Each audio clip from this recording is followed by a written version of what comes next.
Chapter 71. July's plan is very simple, and the core content is just 4 words. Gradually erode. Tsunade doesn't need to rush to control the important departments in her own hands. The key is to first rectify the Umbu directly under the Hokage. For this reason, July suggested that Tsunade transfer Kakashi back to the Umbu, and he doesn't need to perform tasks. Just clean up all the termites arranged by other senior executives. Keep your own confidence. The Umbu, which is completely controlled by Tsunade, is no longer an old knife covered with dust, but a sharp blade that has been redisplayed. With the knife of the Umbu, the rest is simple. Whether it is the family of the Konoha senior executives or the family of their supporters, there must be a lot of dirty things that have been done over the years. The first task of the Umbu is to collect evidence of these things. But evidence alone is not enough. Those old guys can turn black into white for you. They still have a chance to turn over. The second step is the most important. After collecting the evidence of the crimes of the supporting families, the step is to collect the dirty deeds of the neutral families. Force these families to realign, and it would be best if they can stand on your side. If you run to the opposite side, then sorry, I will take you first. Those high-level officials will never go against the Hokage of Konoha for some fence-sitters. The third step is the simplest step. Talk to the big families such as Inoshikacho and Hyuga, and restrain the small families that support them. Then open up the policy, promise benefits, and show the evidence. Those who want to go into politics will be directly arranged into the Hokage building. Those who want the secret techniques of ninjutsu will be directly arranged into the Umbu. For so many years, the Konoha high-level group headed by Sarutobi Hiruzen, Udatane Koharu and Mito Kato and formed a group of Konoha high-level officials. In order to develop their own families, they must have encroached on the interests of many of these old Konoha families. Whether it is the people in power or the people in the family, they must be complaining. Tsunade showed her greatest sincerity at this time. As long as they are not stupid, they will definitely stand on Tsunade's side. In this way, after the last step, Tsunade's foundation will be completely formed. Is the final moment of the decisive battle. Show all the collected evidence and inform the whole Konoha. To mobilize public opinion, you must show the momentum of burning your boats. At this time, those senior officials will definitely not sit still and will try every means to reverse public opinion. In the past, they have done this and succeeded. But this time is different. The reason why they were able to succeed before. It was because the leader of the Hokage lineage at that time was the 3rd generation, and they were the same as them. If the ninjas of the big families don't speak out, it will be useless for the civilian ninjas to shout louder. Those civilians who don't know the truth are always willing to believe the ninjas of those big families. Now, the old and powerful families such as Inoshikacho and Hyuga followed suit and stirred up public opinion. The impact caused is not something they can change easily. At this time, Tsunade should not kill them all. In order to end them from being destroyed, Tsunade should come forward to negotiate. Request to redefine the affiliation of various departments. However, the departments and positions requested cannot include finance and personnel. These 2 departments are their lifeblood, and they will never let go. In order to sacrifice the car to save the king, they will definitely compromise. It is not good for anyone to go against them. At this time, Tsunade can bring the mission, education, medical and other departments back to her. With more department positions, there will be more opportunities to place confidence. Even if this chess game is completely revitalized, the rest depends on Tsunade's means and personal charm. When Tsunade and Jiraiya explained in July, they never closed their mouths during the whole process. They didn't even notice that their saliva was flowing down. They never thought that such a perfect plan would be thought of by a 12-year-old girl. I agree that she is extremely smart, but why does she know so much about political issues? She even calculated the opponent's reaction. Tsunade quickly called Shizune in, took out a pen and paper, and began to ask July about the details of the plan. Then she wrote it down without changing a word. It lasted until midnight, when Tsunade stopped. She sorted out the recorded paper and stuffed it between the 2 towering softness. Jiraiya was stunned. Tsunade turned a blind eye to this. This is her magic weapon for winning. She said she felt insecure without it. It might be a common problem after joy, Tsunade's stomach growled. Ha ha ha, I'm happy tonight, let's go for a midnight snack. Order whatever you want, I'll treat you. But July was very worried whether Tsunade had money to treat her, just in case. She took her wallet with her when she went out. Jiraiya. Don't count on it, it's not like she doesn't know what kind of person he is. 4 hours later, it was just as July expected. Tsunade and Jiraiya were drunk and there was no hope of paying the bill. Finally, with Shizun apologizing constantly, July got up to pay. The day at noon, July was awakened by the noise of Jiraiya and Naruto. As soon as she left the bedroom, Naruto couldn't wait to get in front of her. July, congratulations, I just saw the news at the Hokage building. You became Tsunade's disciple. Everyone envies you. July was not surprised at all about the news. After all, it was already agreed last night. Pushed Naruto away and went straight to the bathroom. Going to solve physiological problems. Jiraiya teased Naruto beside her. Ha ha ha, stupid Naruto, I said July wouldn't have any reaction, right? Naruto didn't understand why becoming a direct disciple of the Hokage was so exciting. July didn't react at all, and took out her little toad wallet helplessly. Took out 2 banknotes and handed them to Jiraiya. This scene happened to be seen by July, who came out, and the two of them didn't avoid people when they talked just now. July, who roughly guessed what happened, looked at Jiraiya speechlessly. Jiraiya-sama, you even cheated idiot's money. Naruto thought he was not an idiot, so he was very confused about July's words. Which idiot did the lecherous sage cheat money from? Just this sentence almost burned July's CPU. Sighing, he walked to Naruto and patted his shoulder. Naruto, you must keep up your cleverness. Come on, I'm counting on you. Naruto was suddenly in a state of ecstasy at the sudden praise and encouragement from his companions. He didn't bother to think about whose money the lecherous sage had cheated. At this time, Jiraiya couldn't help it anymore and laughed loudly while holding his stomach. He even laughed until tears came out. And July returned to the room, changed his clothes, and prepared to go to meet his cheat master Tsunade. The news had been announced, and it would be very rude if he didn't go to meet her. Chapter 72. When we arrived at the Hokage's office, there was another person besides Tsunade. That was Kakashi. According to July's plan, Tsunade wanted to transfer Kakashi back to the Umbu. She would transfer him out after the plan was completed. They should have been talking about this just now. You can tell from Kakashi's expression, although most of his face was covered by the mask. But the decadent disgust in his eyes was about to overflow. Teacher Kakashi, Master Tsunade. Still calling you Master? Oh, it's easy to call. July quickly changed the name. Greeted Tsunade again. Tsunade-sensei. In the ninja world, the names of master and teacher cannot be mistaken. The meanings of the two are completely different. Tsunade nodded with satisfaction. Okay, wait a minute, I need you to meet someone. From now on, Kakashi will not be able to serve as the instructor of your class for the time being.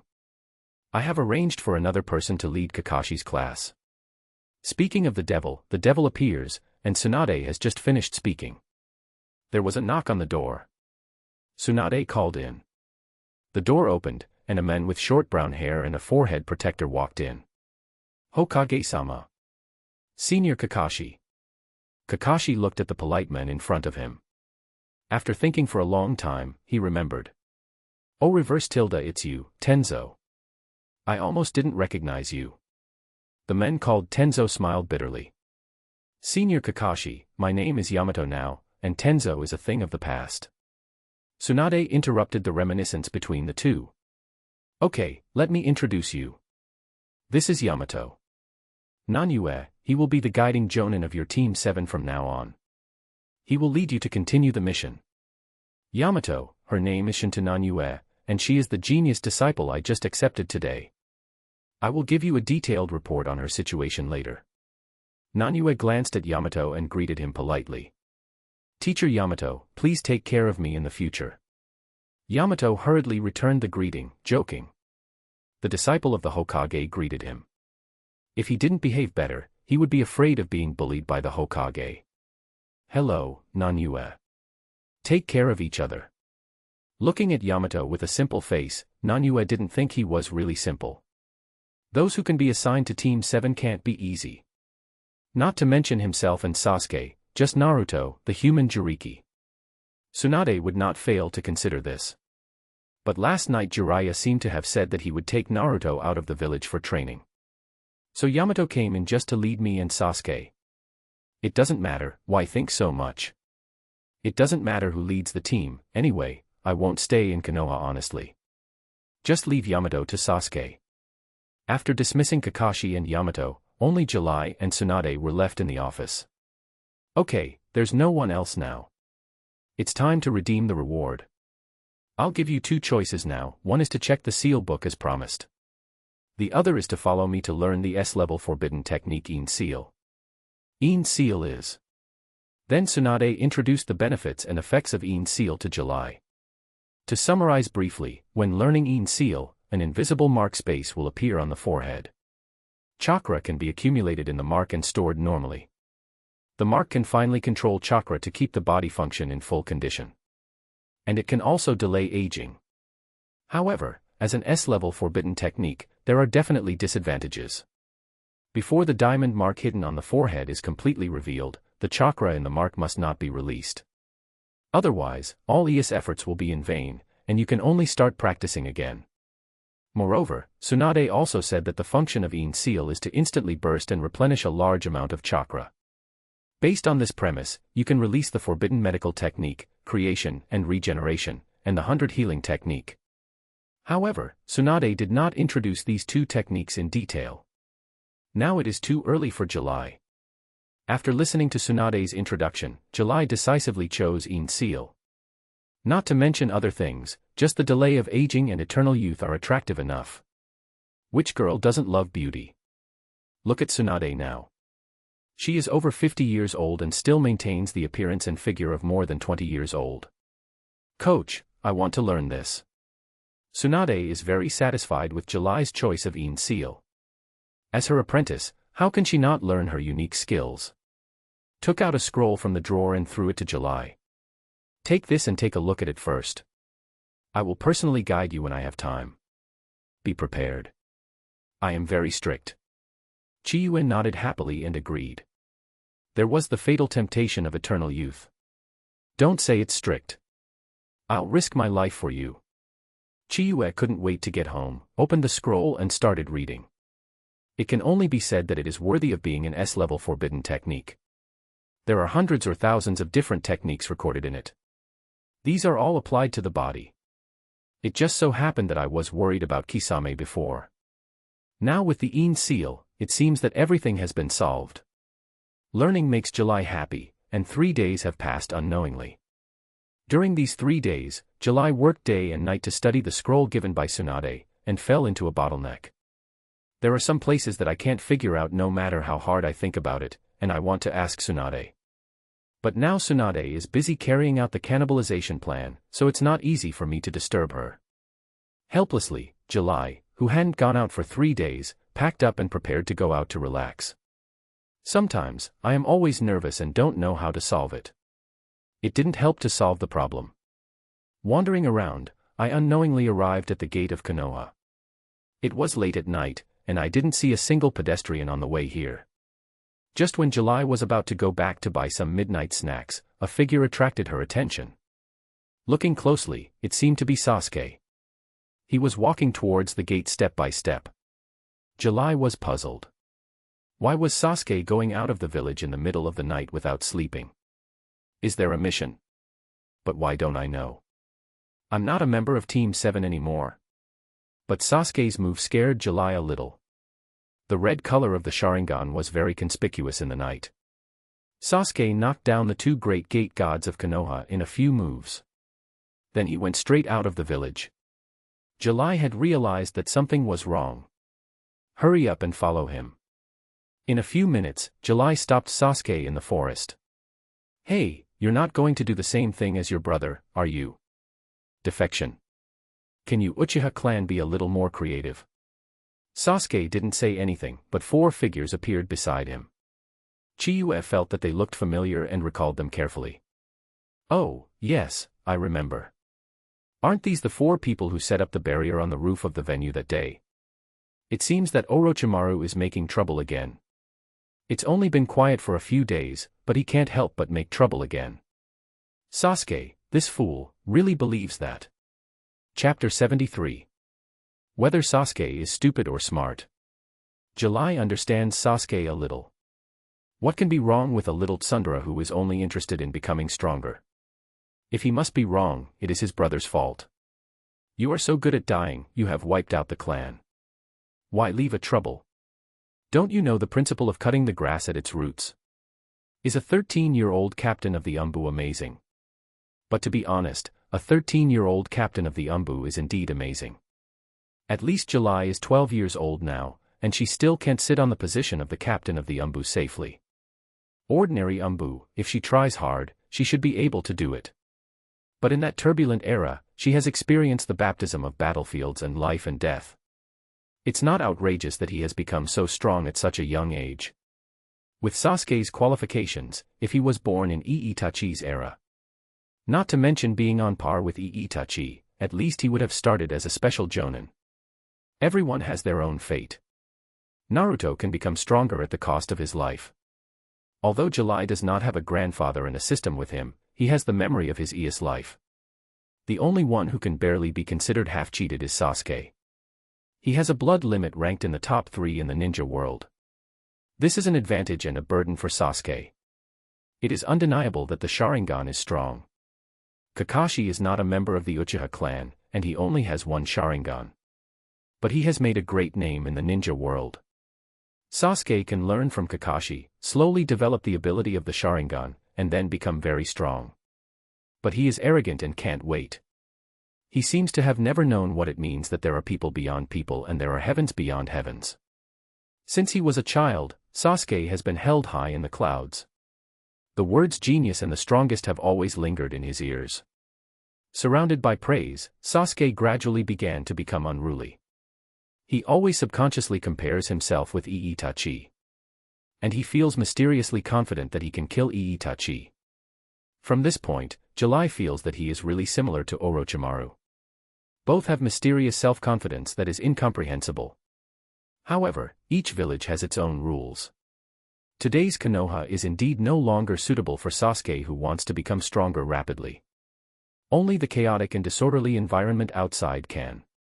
It is precisely because of this that July said that he understands Sasuke. However, some things should be said. Hey, Sasuke. Don't hide behind and keep silent. Is it great to find 4 bodyguards? It's not far from Konoha now. With a flare, do you believe that you can't even get out of this forest? Don't doubt what I say, I am the direct disciple of the Hokage. I can still do this. It's no wonder that July took the initiative to intimidate them. It's really because his body hasn't recovered yet. Now he can't stand the fierce battle. I can only say that they are worthy of being Orochimaru's subordinates. They look like little cuties. 2 heads, 8 arms, and horns on their heads. The only normal one was a fat guy. Sasuke walked out of their encirclement and signaled them not to move. It seems that he is going to talk to July. How did you know I was leaving? You have been following me recently. As soon as he opened his mouth, he was full of tsundere flavor. Who do you think you are? Tang Sanzang. Wherever he goes, he can attract a group of monsters. Eh?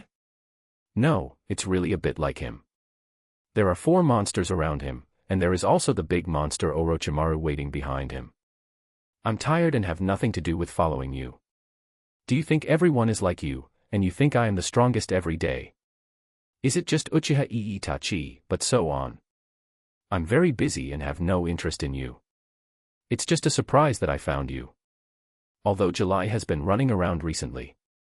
But she still couldn't change her characteristics of being a homegirl, and she was a gold medal homegirl with a Zon household registration. She stood out in countless battles to defend her ancestral tombs. She usually doesn't argue with people, but that doesn't mean she won't. Look, it's just a few words, and Sasuke is already blushing.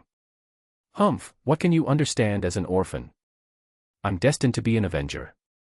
Chiyue interrupted Sasuke's second-year speech directly because she couldn't listen to it anymore. Hee hee, Avenger. What do I know? At least I won't rush forward and give myself up. At least I won't complain about myself every day and hand the key to becoming stronger to others. At least, I won't bite around like a mad dog before I find out the truth. You received elite education since you were a child, and you didn't have to worry about food and drink, but when Naruto and I were your age. Every day, I'm still running around to fill my stomach. Look at that person who is dissatisfied all day, look at that person who is dissatisfied all day, look at that person who is dissatisfied all day long, this indignant one, why do we have to be weaker than you? Are we your parents? Do we have to follow your wishes every day? Act weaker than you every day to coax you? You are spoiled by bad habits. If you want to die, don't go through so much trouble. Come here, I will give you a knife directly, guarantee painless. If water is poured on Sasuke's head now, it will definitely evaporate instantly. Are you only good at talking? Sasuke held it in for a long time and only said this. It really disappointed July. I am really speechless, you talk as if you can beat me. Look at you, you are weak in words and average in fighting. Who gave you the courage to be a rebel? Fish Liang or the so-called Orochimaru? Konoha didn't chase him much, Orochimaru was just hiding like a turtle. Do you think you have the ability of Orochimaru? Sasuke has no feelings for Orochimaru, but the other four are loyal fans of Orochimaru. How could they tolerate someone slandering their most admired Lord Orochimaru? Ignoring Sasuke's obstruction, the eight hands took action directly. A golden substance spewed out of his mouth to form a long bow, and shot an arrow at July. Bow and arrow. Showing off one's skills in front of an expert, showing off one's sword in front of Guangong. July opened his hands and a black longbow shining with beautiful light appeared. In terms of style, he was several streets ahead of the eight hands. He shot casually to dissolve the attack. Without waiting for others to attack. July raised his hand and made a gesture to stop the war. Please, Doma Dai, I don't mean to fight with you. I will say a few words to Sasuke in the end. I will never stop you from going or staying at that time. Originally, Sasuke felt that there was going to be a big battle, and he knew July's strength. In order to quickly end the battle and avoid being discovered by Konoha, he ran away. He was going to go down and fight, but now it seems that July doesn't intend to stop him. Why did July stop him? Although those words just now seemed to want to scold Sasuke to wake him up. But that was just perfunctory diplomatic rhetoric, simply because she couldn't stand the second-year syndrome. I just had a bad temper, and I said the words of persuasion twice. It's just like falling in love, I have tried to keep you twice. Once again, twice, but not 3 times, since your heart is no longer with me. Why should I humiliate myself with grievances? Letting go is the best way. Since Sasuke feels that Konoha is not suitable for him and wants to leave, let him go. But before he leaves, there is a bill that needs to be settled. Last time you were in Tancho Street, you destroyed the wall of someone's hotel. I will temporarily pay the compensation for you, since you want to be a rebel now. After that, we are enemies, so there is no need to talk about friendship. The principal plus interest is 250,000 taels in total, MD, pay me back. Don't even think about defaulting on your debt. Chapter 74. July asked for money with a righteous look, just like Zhou Paopi. Everyone present fell to the ground because of July's words. Aren't they enemies? They are all enemies, so who cares whether they pay back or not? But it seems that if Sasuke intends to default on the debt, July may call for help at any time. There is no way. Sasuke took out his wallet and started to find money. But this time he left in a hurry, and he didn't have any small denomination bills in his hand. All of them were deposits of 1 million taels. He looked at Orochimaru's 4 men. In order to complete Orochimaru's mission and not alert the enemy, several people could only helplessly start to collect money, and finally even counted the change such as steel coins. Only then did they collect 250,000 taels. Several people handed the money to July with distress, and July counted it carefully. Only when the number was correct did he get out of the way. Several people rushed out in a hurry, and the last one to leave was Sasuke. When she passed by July, she gave Sasuke a message. Be careful of Orochimaru, you are not a fool. I can only keep it a secret for you for one night, the rest is up to you.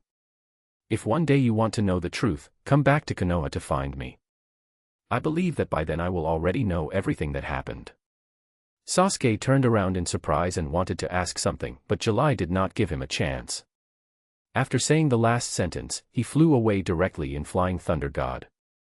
Sasuke looked at Konoha not far away quietly. Thank you, July. After muttering softly, he disappeared into the night. July, who returned to the village entrance, saw that Izumo Gongzi Tai showed signs of waking up. For this reason, July could only step forward helplessly to add a knife. Let them fall into coma again. They can't wake up now, otherwise Sasuke can't run away. After such a commotion, the already hungry stomach became even hungrier. But it's already this time, are there any shops open in the village? With the attitude of trying my luck, I came to the commercial street of Konoha. Unexpectedly, there is still a shop open now, it is Ichiraku Ramen. After quickly finishing 3 bowls of ramen, July returned home contentedly.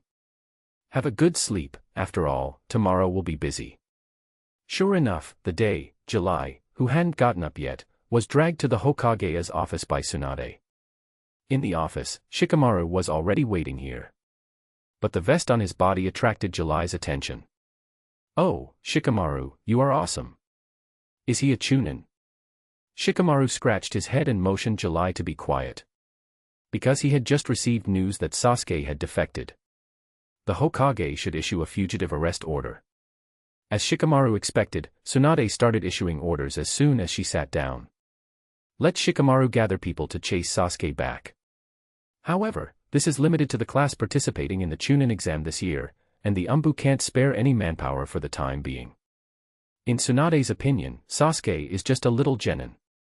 Even if he awakens the Sharingan, there is no need to mobilize a large force to terminate the Umbu's mission. At most, just find a few more little ghosts. Shikamaru thought for a while, and the first person he called out was July. But before July could refuse, Tsunade refused for her. July's body hasn't recovered yet, so she can't fight. Shikamaru shook his head regretfully, indicating that he had forgotten about it. Ninji, Choji, and Naruto are necessary. Sasuke has been running all night, so we need a tracking expert. The last one is Inuzuka Kiba. Quickly counting the people, Tsunade nodded after listening. This staffing is just right, and she agreed directly. But since Tsunade didn't want me to go on the mission, why did she have to wake me up so early in the morning? 7th moon, Jiraiya came to see you last night but you weren't there. So he told me the news. He promised to help you ask about the fairy arts. There's a result. Myoboku Mountain has agreed. You should take a good rest recently, and then go to Myoboku Mountain. After hearing this, 7th moon was pleasantly surprised.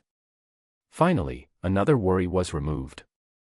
As for whether or not I can learn the fairy arts, this is not a concern at all.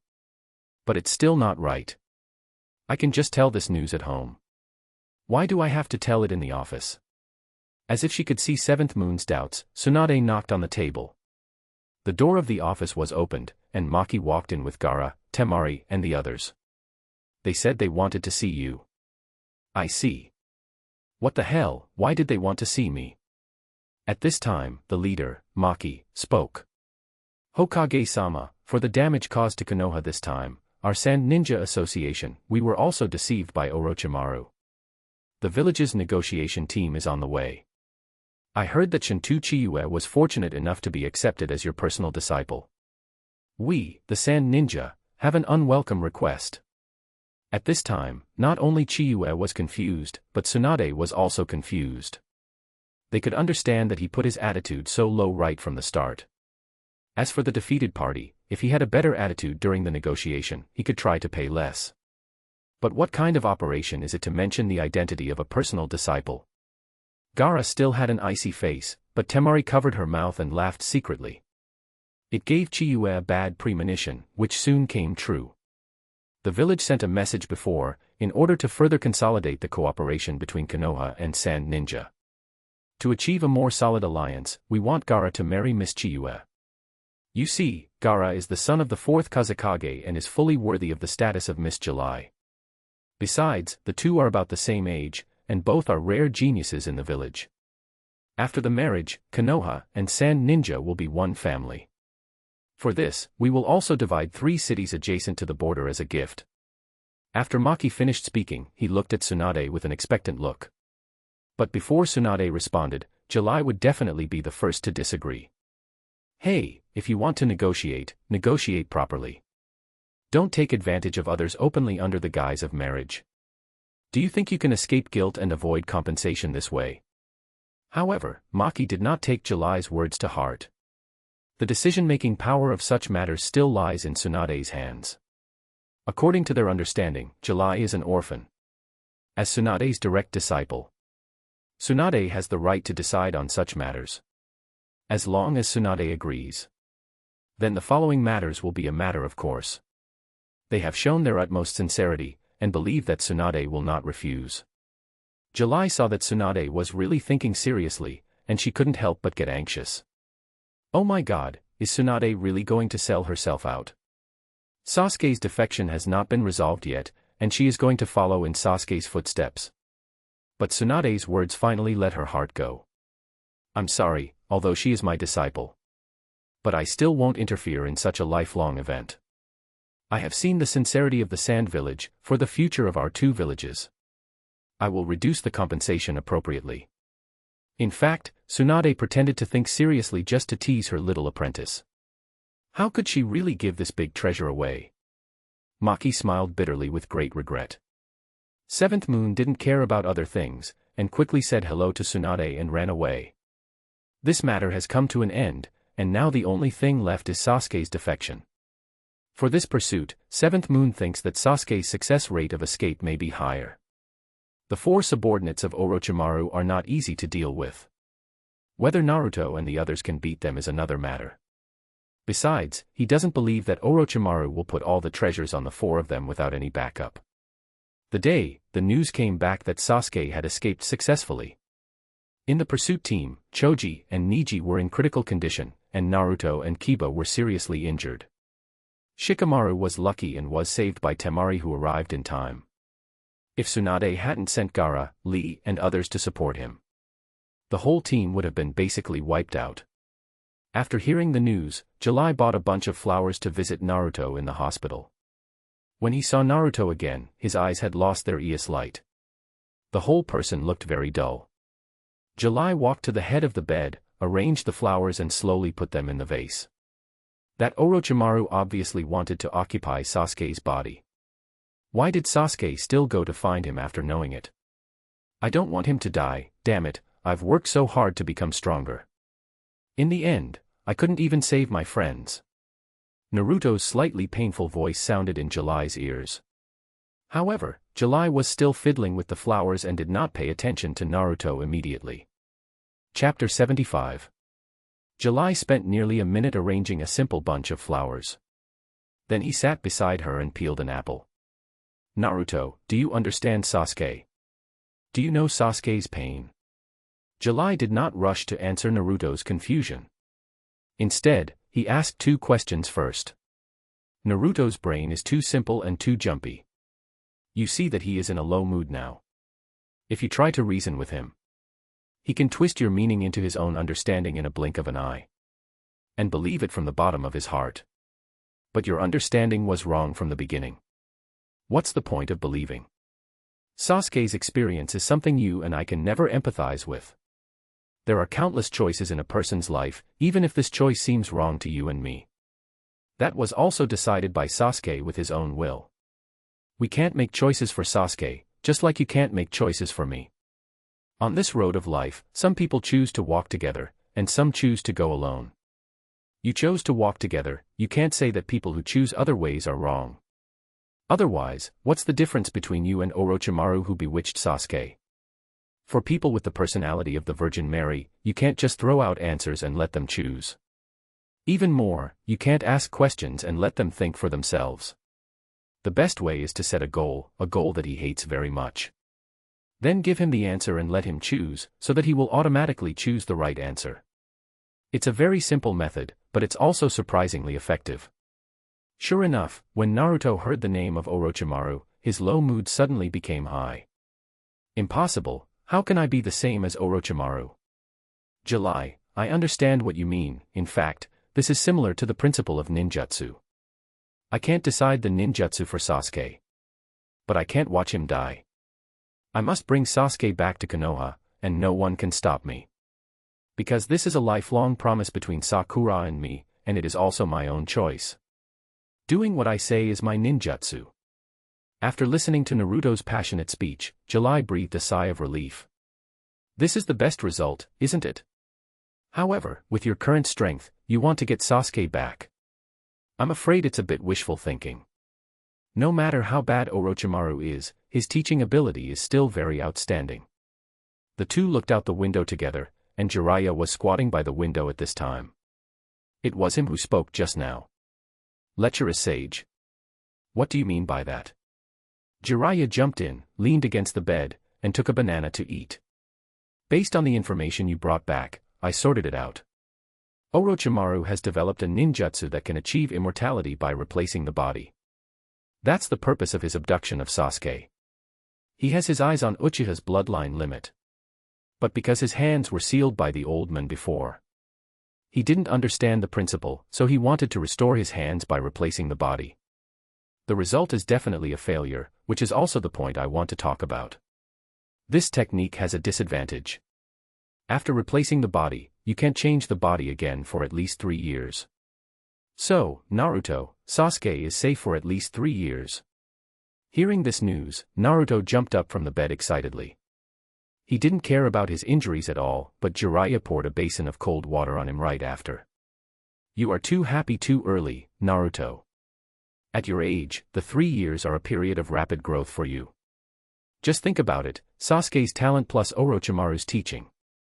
In 3 years, how terrifying will Sasuke's strength grow to? In 3 years, are you sure you can catch up with Sasuke? Naruto was reminded by Jiraiya and thought about it carefully. His excitement disappeared in an instant, and he hurriedly asked Jiraiya. What should we do? Jiraiya smiled mysteriously, and then began to talk about his plan. If you want to surpass Sasuke in just 3 years, it is definitely impossible to stay in Konoha. So I plan to take you out for training for 3 years. During these 3 years, I will teach you everything I have learned in my life. After all, I am also known as the 3 ninjas together with Orochimaru. My teaching ability is not worse than his. With your qualifications, I can't guarantee that you will surpass Sasuke in strength within 3 years. But at least you can remain undefeated, how about that? With such a good thing, how could Naruto disagree with his personality? As long as I can bring Sasuke back, what does it matter if I leave the village for 3 years? Lei has already said that these 3 years are 3 years of rapid growth. How could he allow himself to be left behind by that guy? Just wait, he must have practiced hard in these 3 years. When we meet again, he must beat him up and bring him back to Konoha. Lecherous sage, what about July? Can we let her practice with us? July heard this and smiled gently. Okay Naruto, you don't have to worry about July. July has more important things to do.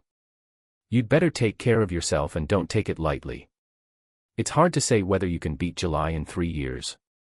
July certainly knew what the important thing Jiraiya was talking about. Senjutsu, I don't know what kind of ninjutsu can be named with the word sen. It's very interesting to think about it.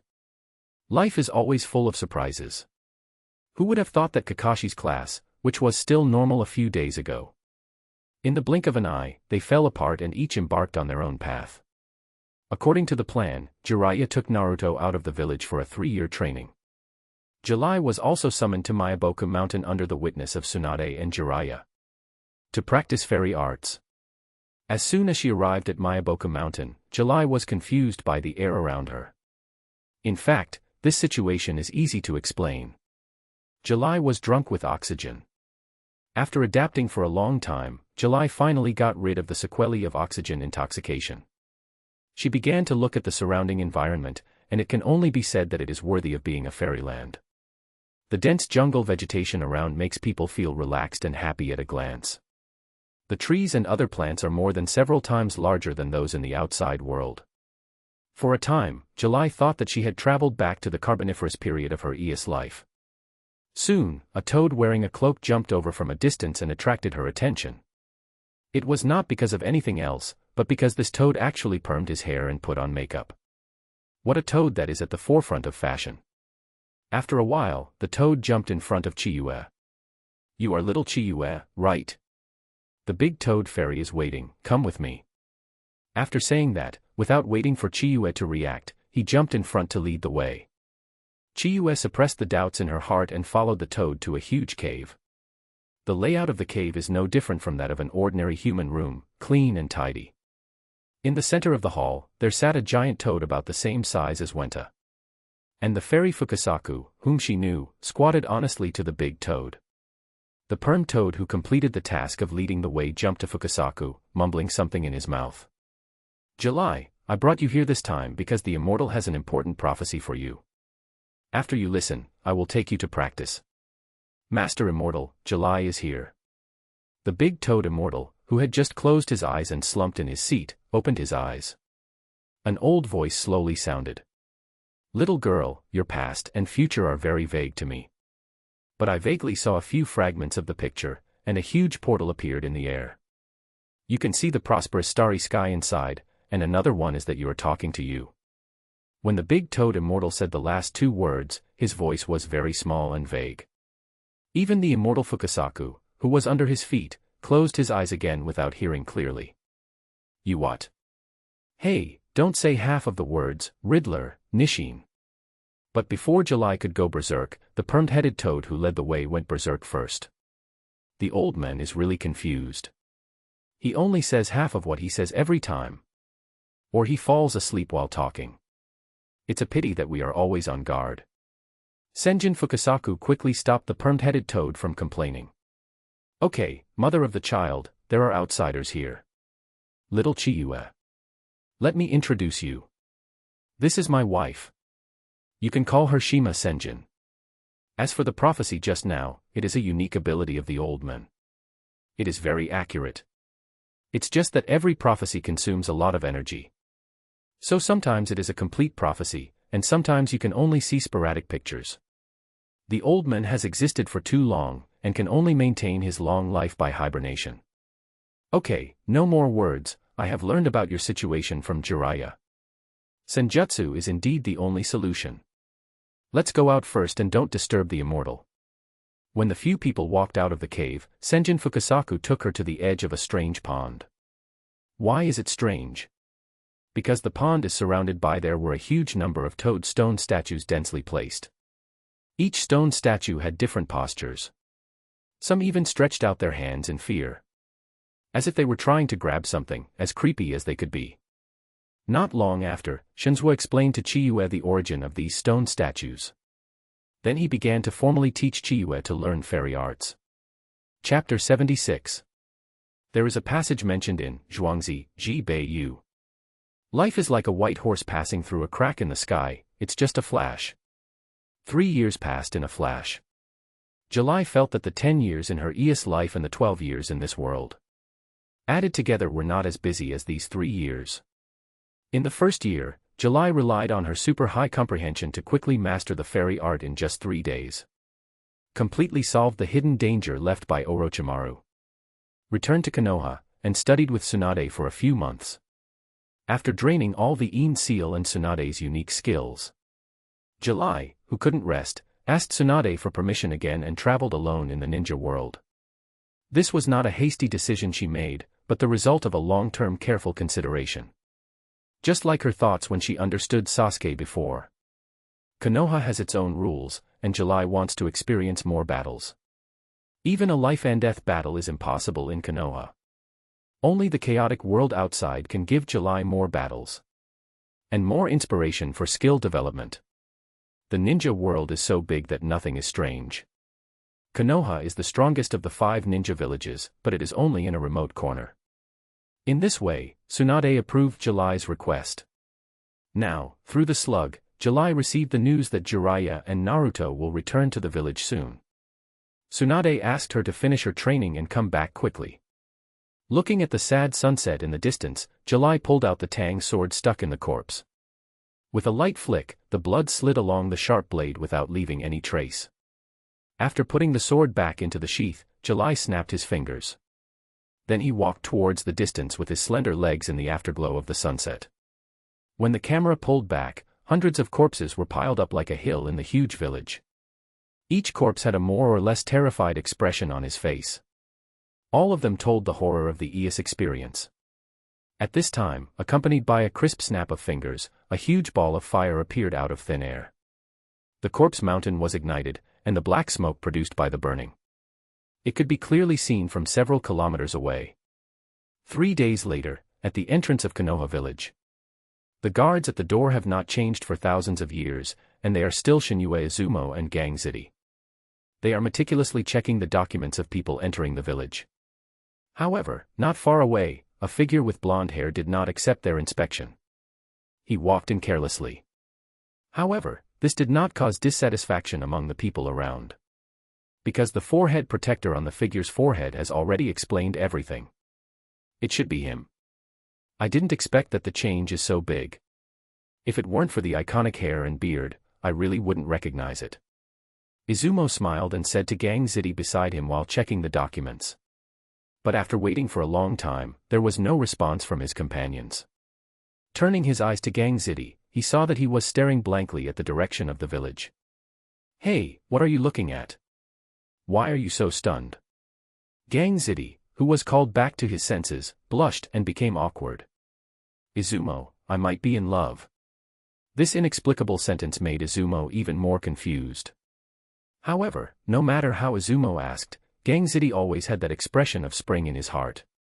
Izumo, who couldn't get an answer, was scratching his head like a monkey. It wasn't until Sakura came to collect the documents that he returned to normal. Just as Sakura was about to leave, Izumo whispered to her. "Sakura, pay more attention to your surroundings when you return to the village, there may be unexpected surprises." Well, it started with Gang Zidi, and now it's Izumo. He perfectly demonstrated what a qualified Riddler is. Sakura seemed to have guessed something, and ran into the village with the documents in her arms. Not far away, she saw a figure standing on a telephone pole. It was just as she had guessed. That's right, this figure is none other than Naruto, who has officially returned from the village after 3 years away.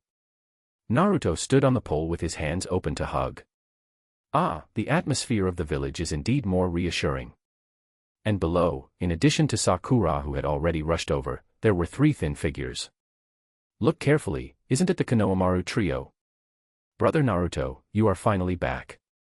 In the past 3 years, I have not forgotten your teachings and have been practicing hard. It's time to show my latest achievements. Konohamaru shouted to Naruto above as if no one was around. Then he made a seal with his hands, and there was a bang. As the special effect smoke disappeared, a beautiful woman in a bikini with a protruding front and a curved back appeared in front of everyone. Sakura, who was still immersed in the joy of reunion, was hit by Konohamaru's move. Straight then his jaw dropped in shock, while Jiraiya on the side was watching with great interest. Naruto, who was standing on the pole, jumped down upon seeing this. He said to Konohamaru earnestly, "Konohamaru, I'm not a child anymore.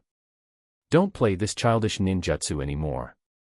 Looking at Naruto, who was strong and handsome. He was teaching Konohamaru a lesson as mature and steady as an adult. I don't know why I'm still a little moved. But mature and steady? Naruto. Don't be kidding. It hasn't lasted for a few seconds, and Naruto's true nature is exposed. Your ninjutsu is really not good enough. Watch carefully, I've developed a new seduction technique.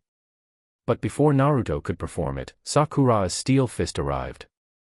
Naruto was knocked out with one punch, and he was rolling in circles. Jiraiya sighed when he saw Sakura's familiar way of exerting force. It seems that this is Tsunade's new disciple. Before Jiraiya finished sighing, a charming voice came from not far away. "Naruto, you just came back to the village and you gave me such a big gift. I feel a little embarrassed." Jiraiya, Sakura, and others turned around tacitly and looked behind them. I saw a tall and sexy long-haired beauty. She was raising her slender legs and stepping on Naruto. Although this step stopped Naruto's rolling, the posture became the posture of the Dajiza. Jiraiya looked carefully at the woman in front of him. All in black. It was estimated that she was at least 170 plus in height, with long pink-gray hair down to her waist. She wore a slender cloak on the outside and a long sword across her waist. She wore a tight and slim leather jacket inside, which set off her proud figure. The shorts on the lower body highlight the pair of slender legs, paired with black stockings and over-the-knee high-heeled shoes. People can't bear to look away at one look. Looking at her face again, she has a cold temperament and a high face value that is a bit outrageous. On her high nose bridge, she wears a pair of round-frame sunglasses that just cover her eyes.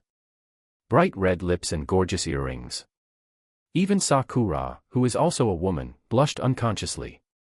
However, the diamond mark on her forehead made Jiraiya know the identity of the charming person in front of him. Is it July? Naruto, who was lying on the ground, and Sakura, Konohamaru, and others not far away all screamed. July. July, who was recognized, moved her feet. She looked at everyone with a smile. What? You didn't recognize me after only 3 years? Everyone who got a positive answer gathered around, and July looked like this now. No ghost can recognize it, and Sakura's side is even more exaggerated. Pinching and touching left and right, especially the dishonest hands. Climbing towards the 2 peaks on the upper body. She was eager to find out whether the 2 towering peaks were real or fake. But when she was about to succeed, she was stopped by July. Okay, we just came back, so it's better to go see the Hokage first. There's plenty of time to reminisce later. Everyone nodded in agreement, but their eyes were still glued to July all the way. It made July uncomfortable all over. If someone looked at her like this outside the village, her sword and arrow would have hit her long ago.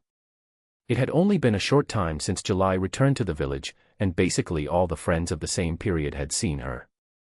It was not a coincidence, but because of the publicity of Konohamaru, the Big Mouth. Originally a small team of 7 people, it has now become a large army of no less than 20 people. Heading towards the Hokage building in a mighty manner, Chapter 77. The Hokage's office is where the highest leader of Konoha village works. It must be big, but it can't hold so many people. In Tsunade's scolding, other irrelevant people were driven out. Only Naruto, Jiraiya, and July were left. And Kakashi, who was originally in the office. Jiraiya would send back some news every once in a while. So Tsunade basically knew their whereabouts and what happened. But he had no idea about July. She tried to ask Slug to help look after July, but in the end he became a tool for passing messages. July, how do you feel about the experience in the past 2 years? Are you interested in telling us? July didn't refuse, anyway, just treat it as a reunion. He directly took off a gem on the back of his hand and handed it to Tsunade. Master, feel this stone. Then inject a little chakra into it, and then release the palm magic to see. Tsunade did it according to July's request in confusion. Originally, it should have been green chakra attached to the palm. After the addition of the stone, it suddenly extended and turned into a thin chakra line. Floating in the air disorderly, Tsunade tried to control the chakra line. The heart moved at will, and the disordered chakra line was sometimes straight and sometimes curled. It became very obedient, but it still felt a little strange. Tsunade was surprised to give the stone to Jiraiya and Kakashi. Let them experience it too, and suddenly, the Hokage office used for work seemed to become a gorgeous dance floor, with chakras of various colors shining one after another. But not long after, it was ruthlessly suppressed by Tsunade. July, what is the origin of this stone? Why is it so magical? Jiraiya asked July with 2 dark circles under his eyes. Master, Jiraiya-sama, Kakashi-sensei. I wonder if you have heard of the Star Ninja Village and the Grayer Stone. The 3 of them touched their chins and thought about it. After a while, Tsunade spoke first. Star Ninja Village, I know this, it is a small ninja village in the Bear Country. Not long after I took office, they came to establish diplomatic relations with us. As for the Grayer Stone you mentioned, I really haven't heard of it. What about you, Jiraiya? You have traveled in the ninja world for many years, have you heard of it? Jiraiya shook his head. Kakashi. Forget it. Even Jiraiya has never heard of it, let alone him. Is this stone the Grayer Stone you mentioned? July did not answer Tsunade's question but raised a new question.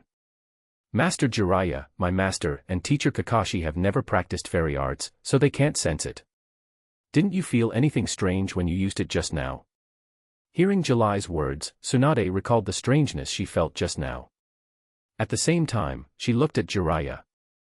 Since July mentioned fairy arts, the origin of this stone may be related to the mysterious fairy arts. Jiraiya picked up the stone on the table and weighed it gently. All the amplification just now is actually related to natural chakra, right? July nodded first, then shook his head. This stone is not a single one. It's a combination of two stones. July began to tell everyone the origin of the stone in his hand. An hour later, the story was finished. The few people got rid of their surprise. In other words, this stone is actually the product of the fusion of the fragments of the meteorite from the Star Ninja Village and the Grey Stone. But these two stones are too magical, aren't they? Especially the Grey Stone, which actually has the ability to affect time and space. Chiyue didn't find Tsunade's surprise strange. In order to get the Grey Stone, she almost died in that ruins. When the star of the Star Ninja Village was mentioned, Chiyue suddenly reacted. He took out a scroll and threw it to Tsunade. Master, the meteorite from the Star Ninja Village is sealed here. This is what Xingyin Xiaorixing from their ninja village entrusted me to bring back to Konoha. She said that she hopes that the children of their village can come to Konoha to receive your treatment in the future. Tsunade interrupted Chiyue immediately after hearing this. Isn't that right? I remember the person who came to establish diplomatic relations didn't seem to be called this name. What's his name? Oh, right, it's called Akahoshi. Is their village a successor to the Star Shadow? Tsunade's words made July not know how to answer for a moment. Killing ninjas from other ninja villages without any mission is a major diplomatic issue. It's easy for people to use it as a handle to attack Konoha. What's more, the senior ninjas of the Star Ninja Village are almost July slaughtered them all. Only one jonin, Natsuhikoshi, was left. When she was telling the story just now, she just brushed aside what happened in the Star Ninja Village. It's a pity that Tsunade could still remember the leader of that small ninja village. Now that it has come to this, she has to tell the truth. Master, first of all, you have to promise me that you won't be angry. I had no choice at the time. I saved the Star Ninja Village. Tsunade was confused by July's words, but she still wanted to hear what July would say. This. I wiped out the red star of the Star Ninja Village, including the jonin in the village. What? Tsunade slammed her hands on the table and stood up. Master, please listen to my explanation. I have explained the dangers of this meteorite to you clearly, and the task of killing was entrusted to me by Xiaorixing himself. I don't want to see the children of the Star Ninja Village die early because of this star. So I took it on impulse. But don't worry, the new Star Shadow Xiaorixing said that this matter ends here. No more trouble will happen. Chiyue looked innocent, staring at Tsunade with tears in her eyes. But did she really act because she was impulsive and had a strong sense of justice? Of course not, Chiyue is not a saint like Naruto. In fact, it was all because of the Star Ninja Village's ninjutsu peacock magic. As soon as she entered the village, she was attracted by the magical peacock magic. Inspiration suddenly burst out in her mind, and ideas flowed like a spring. There are already several ideas for the development and improvement of the peacock magic ninjutsu. So that night, she stole the so-called star of the village. Coincidentally, she ran into Xiaorixing, who also wanted to destroy the star. With a glance, the two of them joined forces tacitly. Together, they repelled the pursuing enemy. Through communication with Xiaorixing and her own observation. In fact, this so-called star is a meteorite from outer space that emits natural chakra all the time. The first generation Xingyin got this stone, and by accident, he created a set of secret techniques that can be cultivated with the help of natural chakra. That is, the peacock magic method. However, Chiyue has a deep understanding of the dangers of natural chakra. It is not so easy to be controlled. Therefore, people who cultivate secret techniques with the help of meteorites usually do not live long. And all kinds of strange symptoms will appear. It is very torturous.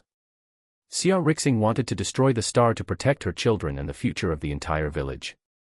In the end, the two reached a deal, and Xiaorixing handed over the method of cultivating the peacock magic method. July helped her overthrow the brutal rule of Akahoshi. Later, with the help of July, all the jonins with crazy ideas, including Akahoshi, were killed by July. But who knew that they were all the jonins in the entire Star Ninja Village? Chapter 78. After July's repeated assurances, Tsunade calmed down her anger. However, she still felt a little unbelievable about the miraculous experience of her beloved disciple. She had also traveled for many years, but why was her experience not as rich and colorful as July's? Looking at July, who had grown up far beyond her, she couldn't help but sigh in her heart, and time really didn't spare anyone. It seems that you have made great progress in the past 3 years. In that case, July, Naruto. Let's play an interesting little game. Gather at the number 1 training ground. Naruto, who had been a nobody for a whole chapter, was finally mentioned. He clapped his hands excitedly to let them come. After a while, the area around the number 1 training ground was full of people. In addition to Tsunade and Jiraiya, their peers also came to watch the fun. Kakashi, who was standing in the middle of the field, looked speechlessly at Tsunade standing on a tree branch in the distance. He asked why Tsunade had left him in the office today. It turned out that this was the reason. Let alone Naruto's growth in the past 3 years, the fact that July has already learned fairy arts is enough to make him suffer. But since the order has been issued, he is also curious about Naruto and July's current strength. Let's test the growth of his 2 beloved subordinates in the past 3 years. He casually took out 2 bells from his bag and hung them around his waist. Naruto, July. Let's have another long-lost battle for bells. The rules are the same as before. If you are ready, let's start, okay. Naruto rubbed his hands, and July summoned a longbow. The people around were affected by the atmosphere in the field, and they all shut up and became fully focused. Tsunade and Jiraiya knew the power of fairy arts, in order to avoid danger. The 2 of them made hand seals and set up a special barrier around the number 1 training ground. The air in the field seemed to become heavy because of the upcoming battle. Kakashi lifted his forehead guard to reveal his Sharingan. 3 Magatama rotated in his eyes, flashing red light. Naruto's chakra surged, and the stones on the ground were shaken and splashed everywhere. In the incredible eyes of everyone, July transformed into 6 pairs of black feather wings. He flew directly into the air, and his wings shone with mysterious light in the sun. In the field, Kakashi, who had no time to be surprised, was already entangled by Naruto. Every punch hit the flesh, and every collision caused the air to vibrate. The battle between Kakashi and Naruto was like a vortex in a storm, fierce and dangerous. July glided gracefully in the air, and the bow and arrow in his hand shot out like a meteor. The arrow was attached with powerful wind attribute chakra, leaving a series of gorgeous tracks in the air. Kakashi could only deal with Naruto's physical skills while dodging July's sharp arrows in a panic. Kakashi's figure shuttled quickly between the attacks of July and Naruto, as if he was a ghost and unpredictable. At this moment, July swooped down from the sky, and the wings behind him emitted a dazzling light. He drew the bow in his hand and aimed at Kakashi. With a sharp sound of breaking through the air, countless arrows poured down like a rainstorm. Kakashi instantly performed Raikage and blocked the arrows one by one. The scene was extremely spectacular. As the battle escalated, July's wings began to flash with colorful light. Every time she shot an arrow, it was accompanied by a gorgeous light and shadow effect. Naruto performed the shadow clone technique on the ground, and then fought with Kakashi in close combat. The shadow clone tactics were fully utilized in the battle. His clones and Kakashi's Raikage intertwined to form a dazzling light net. However, they were soon shattered one by Kakashi's superb physical skills and Raikage turned into a cloud of smoke. At this moment, Kakashi disappeared with the smoke after the clone was shattered. Naruto quickly looked around, looking for Kakashi's figure. Unexpectedly, July's voice came from the sky. Naruto, remove all shadow clones. Naruto, who didn't have time to think about it, quickly followed the order and removed the shadow clone technique. However, a strange situation occurred. There should have been only one Naruto on the field. Now there is one more. No need to think, it must be Kakashi's transformation technique. Kakashi saw that his tactics were discovered, and after removing the transformation, he suddenly used Raikage again. Like lightning, he cut through the sky and rushed directly to July in the air. However, in an air battle, how could Kakashi be better than July with wings? With a clever turn, he avoided Kakashi's Raikage. But this was also Kakashi's purpose, to use this attack to force July to dodge. He jumped directly into the dense forest in the distance. This is Kakashi's best choice now, fighting in an open space outside. It is too disadvantageous for him, not only to guard against Naruto's close combat. What gives him the most headache is July's air support. No one would have thought that July could actually fly. Just based on this point, July will be able to steadily enter the ranks of the strongest in the future. Up to now, the entire training ground has been plowed hard by July and Naruto. There is northwest intact place. Seeing Kakashi hiding in the forest, July slowly landed on the ground. Removed the 6 pairs of wings behind him. Naruto ran to July with an excited expression. July, you are really amazing and cool. You actually have wings and can fly. What kind of ninjutsu is this? Can you teach me? I want to fly too. July was troubled by Naruto's series of deadly questions. Don't think about it for now, wait until you learn the fairy technique. Now it's more important to find Kakashi teacher and grab the bell. Naruto rubbed his hands excitedly when he heard it. Hey, then it's a deal, when I learn the fairy technique, you must teach me. Kakashi teacher, I have already thought of the tactics. July looked at Naruto in surprise. Tactics. Naruto has thought about it. When did the word tactics have anything to do with Naruto?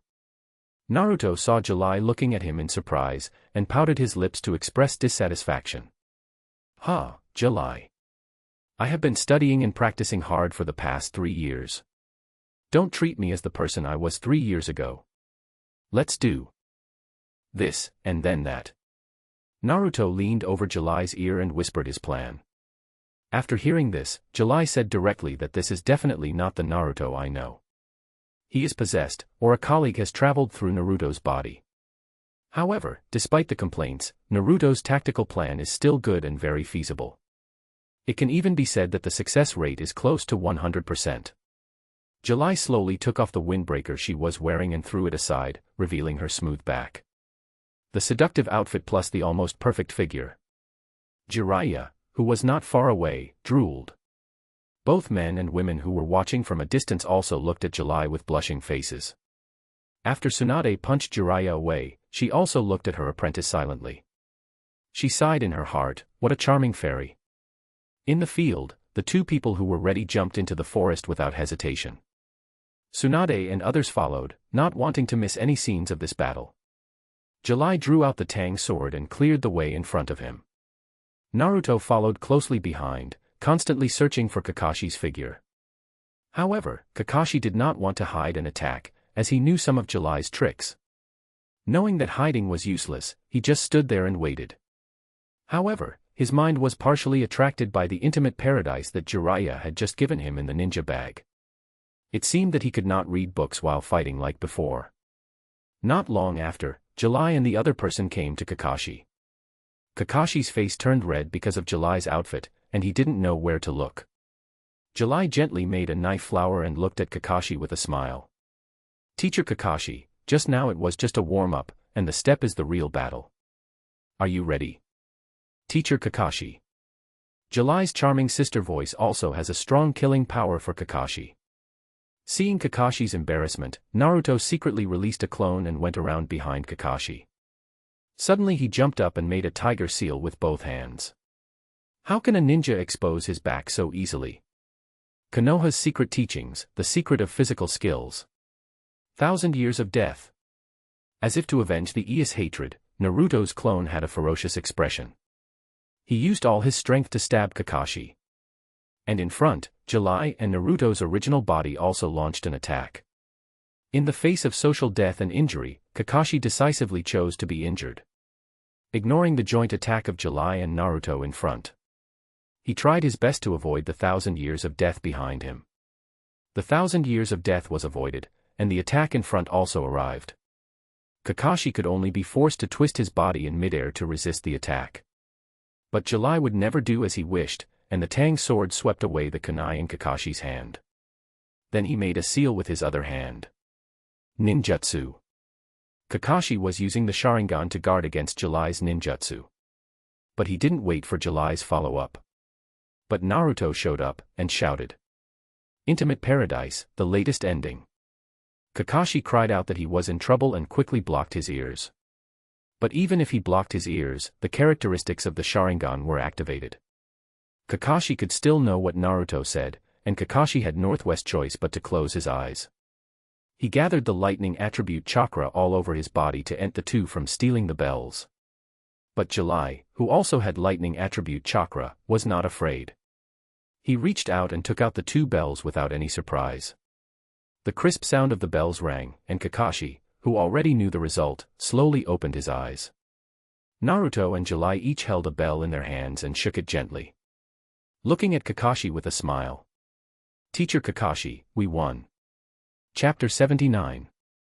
The exciting battle for the bell ended when Naruto July successfully grabbed it. Tsunade led everyone out of the woods.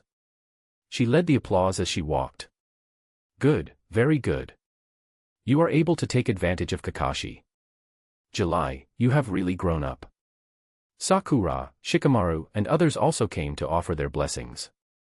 Naruto took all the credit without shame. July said that it would be better not to have such blessings and praise. Let's talk about it after we really fight Kakashi and win. He didn't use many of his trump cards, but simply used the peacock magic to fly for a while. But Kakashi didn't use any ninjutsu or illusion except for one Raikage. Kakashi is known as a copy ninja, proficient in thousands of ninjutsu. They are all thousand-year-old foxes, hiding deeper than anyone else. Naruto made an appointment with these friends to meet at the barbecue restaurant in the evening. After that, they followed Tsunade and the others back to the Hokage's office. Originally, everyone was in a good mood. But they were all disturbed by the two old men waiting in the office. Tsunade, I heard that the Jinchuriki has returned to the village. No matter what, he can't escape Konoha's control this time. You should stop your nonsense. Before he saw the person outside the door, Kohara Udatane started to verbally attack Tsunade, who had just entered the door. Yen, who was to him, pulled Kohara's arm. Then he glanced behind Tsunade. Kohara followed Yen's gaze and looked behind Tsunade. Only then did he realize that there was not only Tsunade outside the door, but also the figure of the Jinchuriki he had just mentioned. But at this time, Kohara had no intention of restraining herself and shook off Mitaman Yan's hand. What's wrong? What can the Jinchuriki do? Do you know that because of Tsunade's nonsense, the Jinchuriki is in a very dangerous situation? If an accident happens outside, Konoha village will be finished. Facing the arrogance of Udatane Koharu, Tsunade's face suddenly became very cold. Elder Koharu, don't forget that I am the Hokage of Konoha. Do you still have me as the Hokage in your eyes? Don't call Jinchuriki Jinchuriki all day long. I remind you again. He has his own name. He is a ninja of Konoha village, Uzumaki Naruto. Do you have any opinion on his ninja identity? Or do you have any opinion on the Uzumaki surname? If you have any opinion on Uzumaki, you can talk to my grandmother after you die. Tsunade's domineering speech not only stunned Koharu. It also stunned July behind her. No, the power has been controlled. Talking to two powerful advisors so toughly. Puzzled eyes quickly turned to Kakashi. July didn't know about the power struggle in the village in recent years. Only Kakashi stayed in Konoha to help Tsunade. Who else should I ask if not him? Feeling that he was being watched, Kakashi looked at July beside him. He instantly understood what she meant. He quietly whispered to July about the situation in the past 3 years. In the second year after July left the village, Tsunade had already incorporated important power departments. In the third year, there was a big purge. Including important positions such as Umbu, medical care, finance, and education. All of them were filled with their own people. I have to admire Tsunade's decisiveness and personal charm. Originally, according to July's original estimate, after 3 years, Tsunade would at most control the education, medical and other departments, which would be very good. Unexpectedly, there was a big surprise. But since the power was already in hand, how dare the two consultants on the opposite side talk to Tsunade like this? As if seeing July's confusion, Kakashi whispered. The daimyo of the Land of Fire. After hearing this, July showed an expression of sudden enlightenment. Right, so it makes sense, bullshit. No, what the hell? The daimyo of the Land of Fire intervened in the struggle for Konoha's political power. But shouldn't the daimyo of the Land of Fire stand on Tsunade's side? After all, Tsunade is a distant relative of the daimyo. She even has the official title of princess in the Land of Fire. It's fine if the daimyo doesn't support Tsunade, but he directly backstabs her and joins the camp of Kohara Yutane. July's CPU is running at high speed, trying to figure out the relationship after this. But even though it has been overclocked, she still doesn't understand why. The atmosphere in the office is tense, and the depressed people are almost out of breath. Fortunately, Midaman N stood up at this time. Okay, Tsunade. You know Koharu, I didn't mean that. She was also thinking about Konoha, and she was outspoken in a hurry. You go ahead, we'll talk about Naruto later. After saying that, without waiting for Koharu to react, he pulled her away. The door closed, and Tsunade angrily pounded the table. The solid wooden desk was smashed into slag in full view of everyone. It's not even qualified to make a fire. Jiraiya walked to Tsunade to comfort her. Okay, Tsunade, there's no need to get angry with two old stubborn people. Let's consider the problem of Akatsuki first. However, July raised a different opinion at this time. Jiraiya, wait a minute. I've heard of the name Akatsuki in the past few years. It's said that this organization is composed of a group of powerful rebel ninjas. Our Konoha's Uchiha Itachi and Orochimaru have both joined this organization. It can be seen that this organization is mysterious and powerful. I think that before we can resist foreign aggression, we must first stabilize the internal affairs. Konoha itself is not a monolithic entity. How to deal with the Akatsuki organization? I don't want to fight desperately in the front. Someone in the back wants to shamelessly frame me. Seventh Moon's words made Tsunade and Jiraiya fall into deep thought.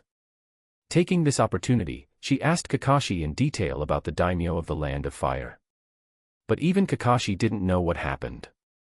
It was just that one day Tsunade suddenly received a message from the daimyo. I went to the daimyo's mansion, and it became like this after I came back. It seems that if you want to understand what happened, you still need Tsunade's answer. To resist foreign aggression, we must first stabilize the internal affairs. Seventh Moon, you summed it up very well. It's not that I don't want to stabilize the internal affairs and end this ridiculous internal strife. It's that Danzo promised the daimyo some benefits. Let me not touch the three of them. If I insist on doing it my own way, the Land of Fire will stop all supplies. Or choose a new Hokage. Tsunade said this with a bitter look on her face. She didn't expect that the most damaging blow came from behind her. After listening to Tsunade's story, July pondered for a while, then spoke. That is to say, the instigator was Danzo, who either bewitched or threatened the daimyo. You dare not attack them easily, right? Tsunade and others nodded. They had to admit that the current situation was so tricky. They underestimated the cards of these old Chapter 80. When July made this plan, she thought that no one would have thought that the daimyo would be the one who stabbed back. But now the situation has happened, whether for Tsunade or for herself. First of all, the problem on the daimyo's side must be solved. July struggled for a long time. She had something in her hand, which was regarded as a lifeline of the daimyo. But she didn't know whether she should take it out. The darkness in the ninja world, July has seen too much in the past 3 years. She kept this at the beginning and also planned to retreat in the future. But after thinking about it, she finally decided to take it out. The strong will always be strong, and any conspiracy is not worth mentioning in front of strength. Besides, she felt uncomfortable keeping this kind of thing on her. Slowly took out a bundle of scrolls from the ninja bag. Throw it to Tsunade.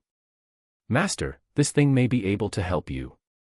But I suggest that we should first find out what Elder Danzo promised to the daimyo. Don't take out the scroll I gave you if you can. Tsunade had never seen July so serious before, and she regretted taking the scroll. But the arrow had to be shot, and the seal of the scroll had to be unsealed. A large number of letters with special marks appeared in front of everyone. Jiraiya and Kakashi came forward curiously, and each of them picked up a letter and began to read the contents of the letter. But before they read a few lines, the three people, including Tsunade, all threw the letters in their hands out in panic. Several people looked at July, who was standing there calmly with horror. "Where did you get this thing? Does anyone know that you did it? Have you shown it to others?" Three people, three mouths. They asked their own questions in unison. July signaled them to be patient. "I found these letters by accident when I was destroying a bandit den on the border of the Fire Country. As for whether the daimyo can trace me, I don't know. But at least I haven't appeared on the wanted list of the Fire Country yet. As for whether anyone else has seen it, do you think this kind of thing can be easily shown to others?" Everyone breathed a sigh of relief after hearing July's story. Tsunade sorted out the letters and sealed them again. "Prepare to return them to July. These letters are too strange and too important. As for true or false, it's really hard for a few people to make an evaluation, but they have basically heard of the reputation of the Fire Country daimyo." The letters that July took out were love letters written by the Fire Country daimyo to the wives of the Lightning Country and the Earth Country daimyo. After she got these letters, she also doubted the authenticity of these letters after reading them. She racked her brains but couldn't figure out why a pair of cheating men and women. He would stubbornly attach an important token of his own to each letter. He would also print a stamp representing his identity on the letter. Would the supreme leader of the Fire Country do such a brainless thing? Why did these letters not appear one by one but appeared in a pile? Could they be intercepted by this group of bandits? But looking at the content of the letters, it is obviously very coherent. How did he do it? These questions have been bothering July like an eternal mystery. The degree of absurdity is comparable to the claim that Cao Cao's childhood skull was dug out in the East life. However, these letters can completely grasp the name of the Fire Country. July asked Tsunade to accept these things and not give them to herself. They have already been taken out and they have all seen them. Why take them back? Tsunade looked at July gratefully. Every time she was in trouble, she always appeared in time and gave her surprises. "I'm glad I returned to Konoha and accepted her as my apprentice. Master, you have to bring out important chips when the time is right. Let's see if we can get Danzo to play tricks. Again, these letters are the final trump card, so don't bring them out if you can." Tsunade nodded excitedly, then pulled Jiraiya and Kakashi to start plotting. "It seems that the matter has been almost resolved, and there is no need for me to do anything else. I took Naruto, who was doing nothing, and left the office directly. Destination, a Kimichi barbecue restaurant.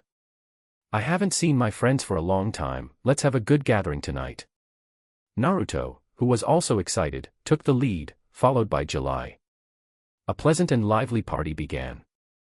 3 years is not long, but not short. When we met again, there was no sense of unfamiliarity, and there were still a lot of topics to talk about, chat. However, the most asked questions were about July and Naruto. July was too lazy to say anything, just a few simple summaries.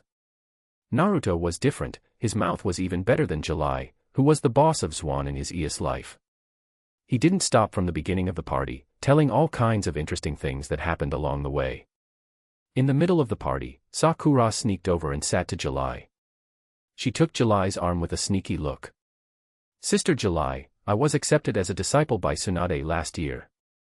Please take care of me in the future." Tsunade mentioned Sakura's identity as a disciple in the office this morning. So now, although it was a bit awkward for Sakura to call her sister, she was not too surprised. However, Sakura's question made July speechless. She didn't know how to answer. "Sister, can you tell me if I can cultivate the Een seal? I can be as big as Master and you, sister." Sakura was afraid that July would not understand, so she gestured on her chest. She didn't know whether the Een seal had this effect. But she had indeed reached the age of puberty when she liked to compare. Boys compared heights, and girls compared sizes. She glanced at Hinata, who was sitting on the other side of her. She was concentrating on grilling meat, and then put all the grilled meat in front of Naruto. July, who had a plan in mind, hugged Hinata. "Sakura, I don't know how to explain this question to you, why don't you ask Hinata? Her size is not smaller than mine." Hinata, who was hugged, looked nervous and looked at July and Sakura in confusion. Not knowing what they were talking about, July leaned over and whispered a few words in Hinata's ear. After listening, Hinata's face turned red, darker than the color of the grilled meat. With the faint rise of smoke from the kitchen overhead. She could faint at any time, if July hadn't seen something was wrong. She had taken out a cold drink early and put it on her forehead. Hinata's head was probably on fire now. But the last straw that broke the camel's back always appears in time. After the story was finished, Naruto was dry in the mouth and took a sip of water from the cup. He saw that his favorite Sakura was chatting with July. He quickly came over and asked what they were talking about. What a coincidence that he just touched Hinata's hand. Hinata, who was already blushing, couldn't stand such stimulation anymore.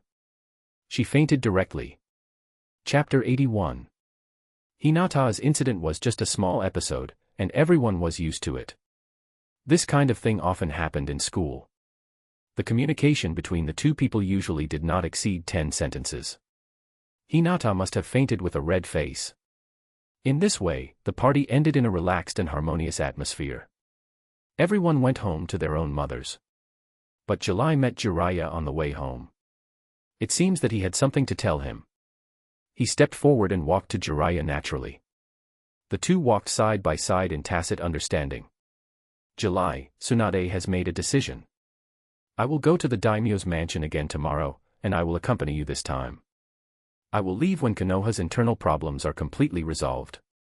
For the period of time, Naruto will be in your hands. July knew that Jiraiya still wanted to investigate the Akatsuki organization. But why did these words feel a little unlucky? Master Jiraiya, I know you are worried about the Akatsuki organization. But is it really necessary to be so anxious? According to the information I have obtained, Orochimaru Uchiha Itachi from our village, Hoshigaki Kisame from the Hidden Mist village, and Kakuza from the Hidden Mist village, who is said to have fought with the first generation several decades ago. They are all members of this organization, even though Orochimaru seems to have withdrawn for some reason. But any of the remaining 3 people are as strong as you. It is convenient for you to investigate alone, but what if you are discovered? Jirai is not a fool, some things don't need to be said so clearly. Julai's meaning is very clear, the other party is too powerful, and you are not strong enough. Don't send it. Jirai also wanted to refute, but after thinking about it, he decided to forget it. But some things have to be done. For Naruto, for Tsunade, and for the entire Konoha. As July mentioned just now, it is convenient to investigate secrets by yourself. Even if he was discovered by the other party, he was confident that he could retreat unscathed. Chiyue had basically understood Jiraiya's character, and she knew what he had just said. Jiraiya would never listen to it, because he had his own beliefs and obsessions. Chiyue shook her left hand, and a purple light flashed in the void. A stone shining with colorful light and a ring engraved with mysterious runes appeared out of thin air in the palm of her hand. Don't get me wrong, the ring given here has no such meaning at all. I know I am a weak person, and my persuasion just now may not be useful. But I hope you can accept these 2 things. This stone is the gray stone. It will not harm your body if you don't use it often. The method of use is the same as my gem. Inject chakra to release ninjutsu. The increase is about 30%. If the light dissipates, it proves that this stone is useless. I don't have much, so you can use it sparingly. As for this ring, you don't need to ask too much, just wear it all the time. When you are in a life and death crisis, you only need to break this ring. I believe it can help you get through the crisis. After saying that, he threw the gray stone and the ring to Jiraiya. Jiraiya accepted Julai's kindness calmly. After saying goodbye to each other, they went home. After returning home, July sighed while lying on the bed. I hope Jiraiya will not use the things I gave him. I won't talk about the gray stone, as I've already introduced it in the office this morning. The most important thing is the ring that July gave me. The runes engraved on the ring are actually the Flying Thunder God's technique. And it's an upgraded version that July redeveloped and improved. The material of the ring itself is not simple either, the whole ring is made of concentrated and refined gray stone. As long as the ring is broken, the energy in the gray stone will be activated. The broken ring will instantly reorganize and lay a magic circle with a defensive teleportation function. There's no need to introduce the teleportation function, it's developed and improved based on Flying Thunder God, and those who understand will understand. July has also tested the strength of the defense. It can withstand his full-strength attack in the state of fairy technique. With such a strong defense, as long as the opponent does not release a ninjutsu beyond the S level, it can be delayed for 1 or 2 seconds. The preparation time for teleportation is just a little over 1 second, which is enough. As for the anchor point of the magic circle teleportation mark, July placed it in the Hokage's office in Konoha. This is what July put down today. Of course, July put down the anchor not for Jiraiya, but for herself. July has only cast 3 of these life-saving rings so far. This is for the sake of being able to escape in case of any special situation in the future, when the chakra is exhausted or cannot be used. I still have a way to survive. The reason why there are only 3 is mainly due to the limitation of materials. July has conducted countless experiments in the middle, even the meteorite from the Star Ninja Village. The final conclusion is that only the gray stone can be used as a material to make a ring. There is not even a substitute. But it is too late to regret now. When she found the gray stone, she did not dig and collect it immediately. In the end, the entire gray stone vein was swallowed by the alien space. Not even a hair was left, and she almost died in it. The little gray stone in her hand was given to her by Timsy because he didn't want it. Late at night, the bright moonlight slowly sprinkled into the room. After turning off the lights, July took off her glasses and looked at the bright moon in the sky outside the window and slowly lost herself in thought. Shao. What kind of organization is this? What exactly did they want to do by recruiting so many top rebel ninjas? With his thoughts drifting, July fell into a dream. All he could do now was to stay the same in the face of change. The morning, July and Kakashi saw Tsunade and the others off. Tsunade temporarily handed over the current affairs of the village to Narashikaku. Kakashi, who was free, thought he could finally go home and relax.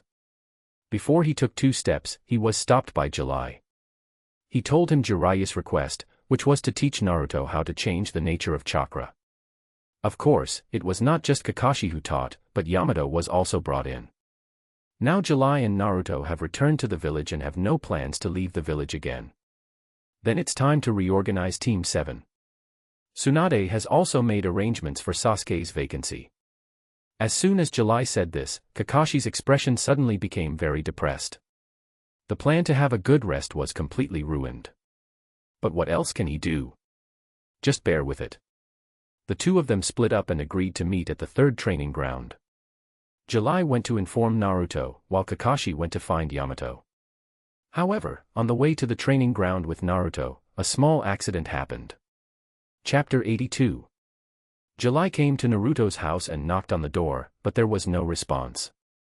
Then she turned around and jumped onto the balcony of Naruto's house, and saw through the window. This guy was sleeping soundly on the bed. I don't know what he dreamed about, the saliva from the corner of his mouth soaked most of the pillow. He hugged a pillow with a wretched face, and laughed creepily from time to time. Resisting the urge to hit him, he patted the window hard to wake Naruto up. Took him to the number 3 training ground. On the way, he told him about the training plan, including Jiraiya's instructions. As soon as he heard about training, Naruto became very excited. He kept chattering in July's ears. He didn't notice that a kunai was flying towards him above his head. July quickly pulled out the Tang sword to block the kunai for Naruto. Turned around and looked at the roof behind him. At the moment July drew out the Tang sword, Naruto also reacted. Following July's gaze, he looked behind him. At this time, on the roof of the tall building, there was a young man with fair skin. He was standing there with a brush and a scroll, looking grim. If you ignore the whiteness of his skin and the length of his hair. From a distance, there was a vague shadow of Sasuke in it. Hey, who are you? Why are you attacking us? Naruto's impatient temper was unbearable. He asked the young man in the distance loudly. But what he waited for was not the young man's answer, but his attack. He saw his brush swishing a few strokes on the scroll and forming a seal with one hand. 2 black and white ink painting lions flew out of the scroll and flew towards them quickly. Naruto quickly threw out the shuriken to attack, but they were all dodged by the lions. July supported his eyes and put the Tang sword back into the sheath. Summoning the black moon, 2 arrows shot the lion through, turning it into a pool of ink.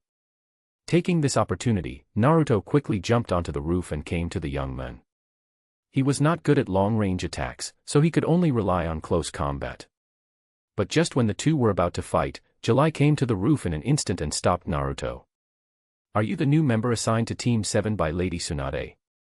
Hearing Jade's words, the young man stopped his movements. He showed a smile that made people feel very uncomfortable. "Hello, my name is Sai, and I joined Team 7 on the order of the Hokage. Please teach me more in the future. I apologize for my behavior just now, after all, we don't know each other. I need to confirm whether my teammate's strength will drag me down in the future." Look at that fake smile, and then listen to his arrogant words. Jade couldn't help but smile bitterly at this time. "My good master, look at who you are looking for. Did you find this according to Sasuke's template? Can't you find a normal person? I'm really tired. But you're overestimating yourself by pretending in front of me. Before testing other people's strength, can you take good care of your body first? Does your ex-girlfriend have uremia? Why is her mouth so poisonous? What brand of plastic bag do you have that can hold so much? Since you like pretending so much, just treat it as a pair of underwear. Look at your face, which is paler than my deceased grandmother. In the future, if you want to have a house full of children and grandchildren, do you have to rely on your brothers for help? If you're sick, don't come to me. I'm not a veterinarian." Jade hasn't used this one skill so happily and naturally for a long time. Swearing without using dirty words is a basic quality that every successful swan person must have. Naruto, who couldn't accept the news that someone was going to replace Sasuke just now, was already shocked by Jade's eloquence. His mouth opened and closed, but he couldn't say a word. On the other side, Sai had been scolded by Jade, and his whole body was red, and smoke was coming out of his head. His hands were clenched into fists, and it was obvious that the red temperature couldn't be redder. The two sides parted unhappily, and Naruto kept mumbling and repeating the words Jade had just cursed. He wanted to use this method to remember the essence of Jade's scolding. He was very unhappy after being attacked, and then he heard that this person was here to replace Sasuke to join Team 7. Naruto became even more irritable. But thanks to Jade scolding him away, this way, the guy named Sai will not join Team 7 again, right? Thinking of this, Naruto's anger disappeared without a trace. He returned to his innocent look again, and followed Jade all the way to the number 3 training ground. After parting, Sai came to a hidden place as soon as possible. Go down to the fortification. After entering with the secret code, he asked to see the leader. In a secret room underground, Sai knelt on one leg respectfully. After a while, an old man with a bandage wrapped around his right eye and a cane slowly walked over. The person who came was none other than Danzo Shimura, one of Konoha's high-ranking officials and the former assistant of the Hokage. "Sai, is there anything urgent? That Jinchuriki has already contacted Shintananyue, right?" It didn't matter if Danzo didn't ask, this question seemed to open Sai's chatterbox directly. Sai reported all the situations to Danzo word for word. Including Nanyue's swearing words, he said them vividly. He just used body movements to imitate Nanyue's tone when speaking. But he didn't notice that Danzo's face had become very ugly. "How ridiculous. Who told you to test them on your own initiative? Do you know how much I spent to arrange you into their class?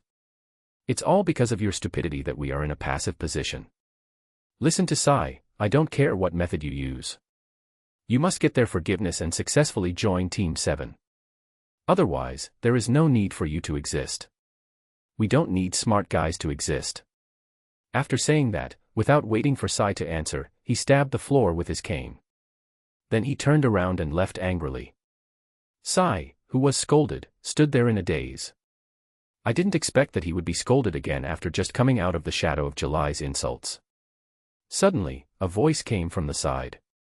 Looking up, it was Danzo's right-hand man, a man codenamed Wind.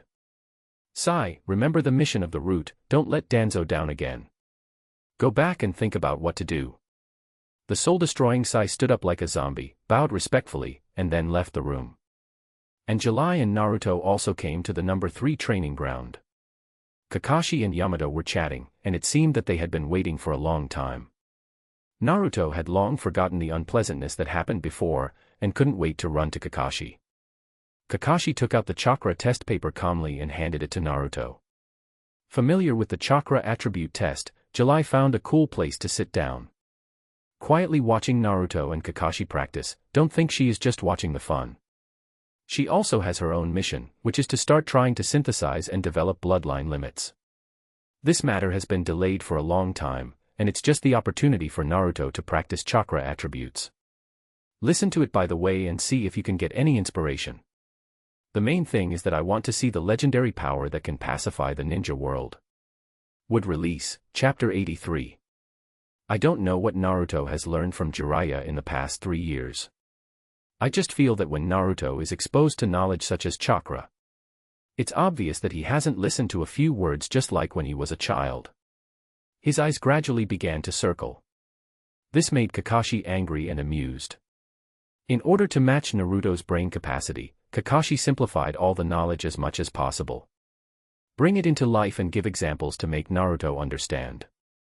Oh, by the way, Naruto's chakra attributes are wind and earth. Kakashi first showed the difference between form change and property change. When Kakashi released the Rasengan, Naruto's face was full of disbelief. He didn't expect that Kakashi teacher could also use the Rasengan. July smiled and shook his head beside him. Naruto was making a fuss.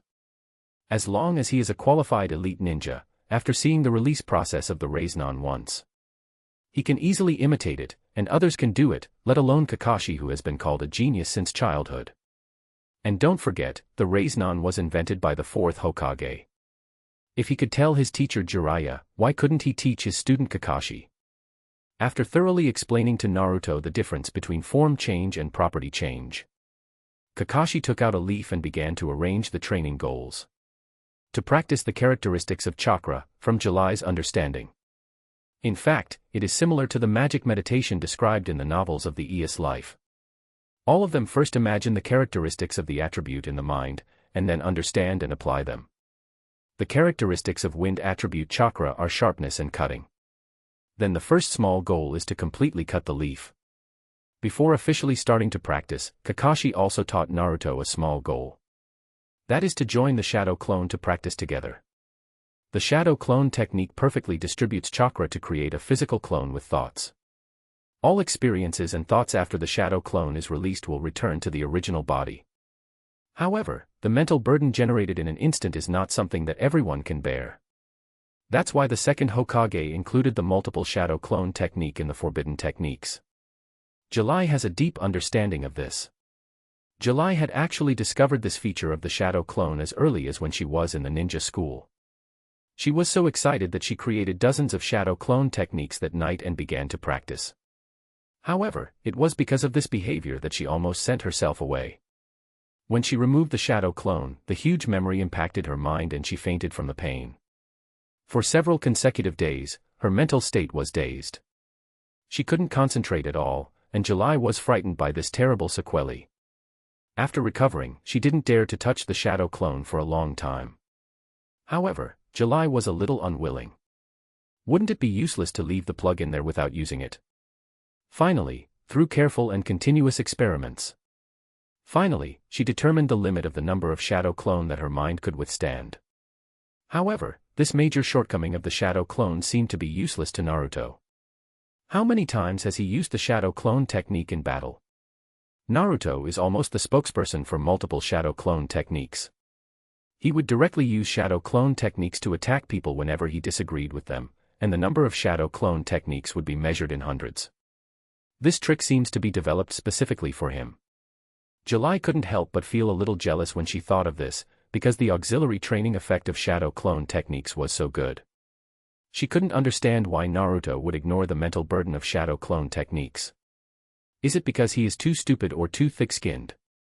After Kakashi explained the use of shadow clone techniques in 1 second, Naruto excitedly created hundreds of shadow clone techniques.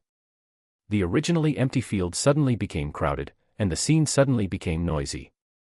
These clones of Naruto began to act separately, plucking leaves everywhere. The most pitiful one is the big tree behind July, which has lush branches and leaves with neat shapes. July chose to sit under this tree because of this. However, this also became a favorite in Naruto's eyes. In just a few breaths, the whole tree was plucked bare. After collecting the leaves, Naruto and his clones began to practice together. Originally, Kakashi was particularly worried when he saw Naruto split so many clones. He wanted to stop it, but Kakashi gave up this ridiculous idea in a few minutes. As the saying goes, great power can make miracles happen, and the probability will increase with the increase in number. In the noisy environment, every time a clone happened to complete the cutting of leaves, Naruto would cancel the shadow clone, but the memory and experience transmitted back were not enough to support Naruto's understanding and practice. Replenish the number and continue cutting. That's it. In just a few minutes, Naruto had almost replaced all his shadow clones. But Naruto didn't suffer any backlash, except for a little consumption of chakra. Seeing that Naruto's training was on the right track, Kakashi was happy to rest for a while. July also calmed down and began to think about the fusion of chakra properties. In the 3 years of traveling in the ninja world, he was familiar with the blood limit of escape techniques. July had already inquired about the components of it. Like storm release, molten release, boiling release, and so on. Among them, the blood limit of the third generation of Tsuchikage, the dust release, aroused July's great interest. The fusion of 2 chakra properties is called blood limit, and blood limit is the product of the fusion of 3. Both the power and the difficulty of training are doubled. Although July is very interested in dust release, he has no idea about the fusion of 2 chakras. Not to mention the 3 types of dust release. Now July must make a choice and determine the first blood limit to be developed for trial. Let's talk about the rest later. You can't think about the pot before you start eating the food in the bowl. Just as July was lost in thought, Kakashi came over with Yamato. He sat down to her without any hesitation. "What's wrong? You look so sad." Kakashi asked and took out the Intimate Paradise and started reading it. Yamato was surprised at the way the two got along. He had also heard about what kind of book Intimate Paradise was. Senior Kakashi was so blatantly reading pornographic books in front of beautiful students. July raised her head, glanced at Kakashi and then turned her eyes to Yamato. "Teacher Kakashi, is Yamato's would release natural or a result of later training and fusion?" July didn't feel that there was anything wrong with what she said, but why did Kakashi and Yamato's faces change? Is would release a taboo word? Can't be mentioned casually. Kakashi closed the book and looked at July seriously. "July, there are some things you don't need to ask too much. You just need to know that Yamato can use would release." Hearing this, July actually had a vague guess. So he didn't care too much. "The reason I ask this is because I want to try to study the bloodline limit recently. I know that most bloodline limits are inherited from the family. But there are also those who succeeded in practicing later. I was born with 5 chakra attributes balanced, and I don't want to waste this talent." Kakashi nodded when he heard this. He didn't know much about the mysterious bloodline limit in the ninja world. Chapter 84. Kakashi has been in the ninja world for so many years. It seems that he really hasn't found any powerful escape technique bloodline limit in Konoha. It seems that this kind of escape technique bloodline limit is a specialty of other countries. The existing famous bloodline limit families in Konoha, Uchiha and Hyuga, but the bloodline limits of these 2 families are all eye techniques, not escape techniques. Suddenly, a figure flashed in Kakashi's mind. This person settled in Konoha early. And it just meets July's needs, which is a bloodline limit of escape techniques. "July, Yamato's experience does not meet your needs. But I have a good candidate here. And this person is in Konoha now."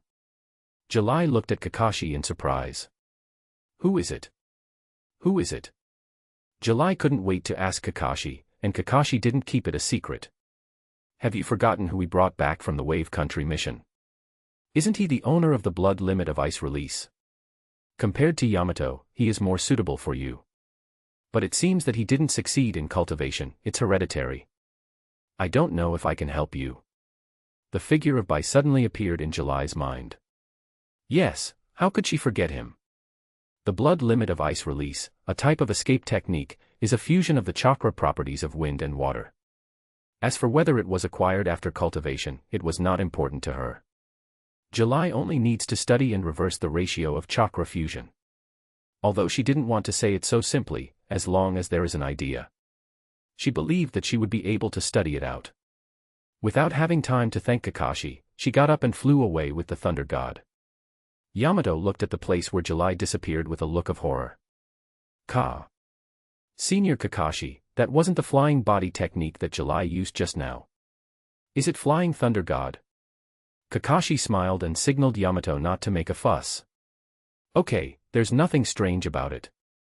Wait until you get to know July for a longer time.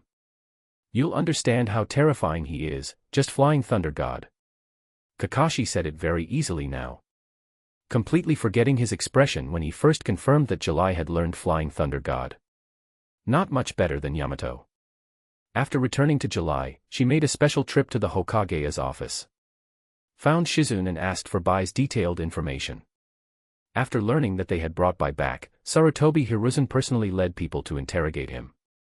After confirming that there was no problem, Kakashi guaranteed it. Bai officially became a member of Konoha village and could settle here permanently. Originally Sarutobi Hiruzen wanted him to continue to be a ninja, but the gentle Bai did not accept the suggestion. Instead, he chose to become a glorious medical worker.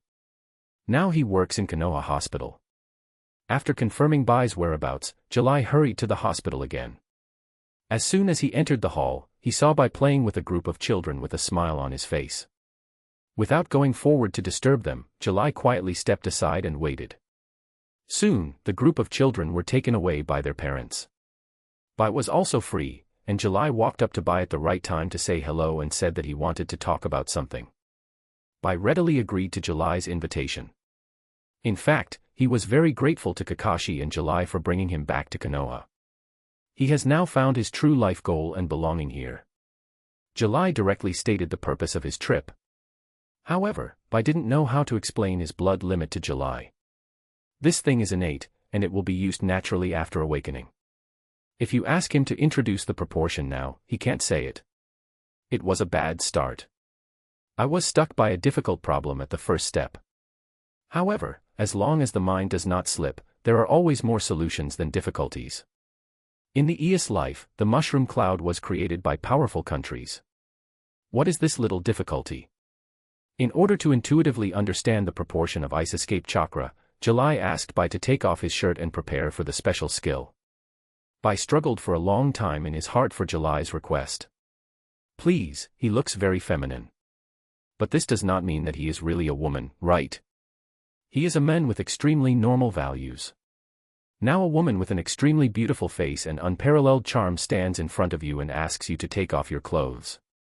No one can bear it, unless you are not a man. In the end, Bai compromised under July's eager eyes.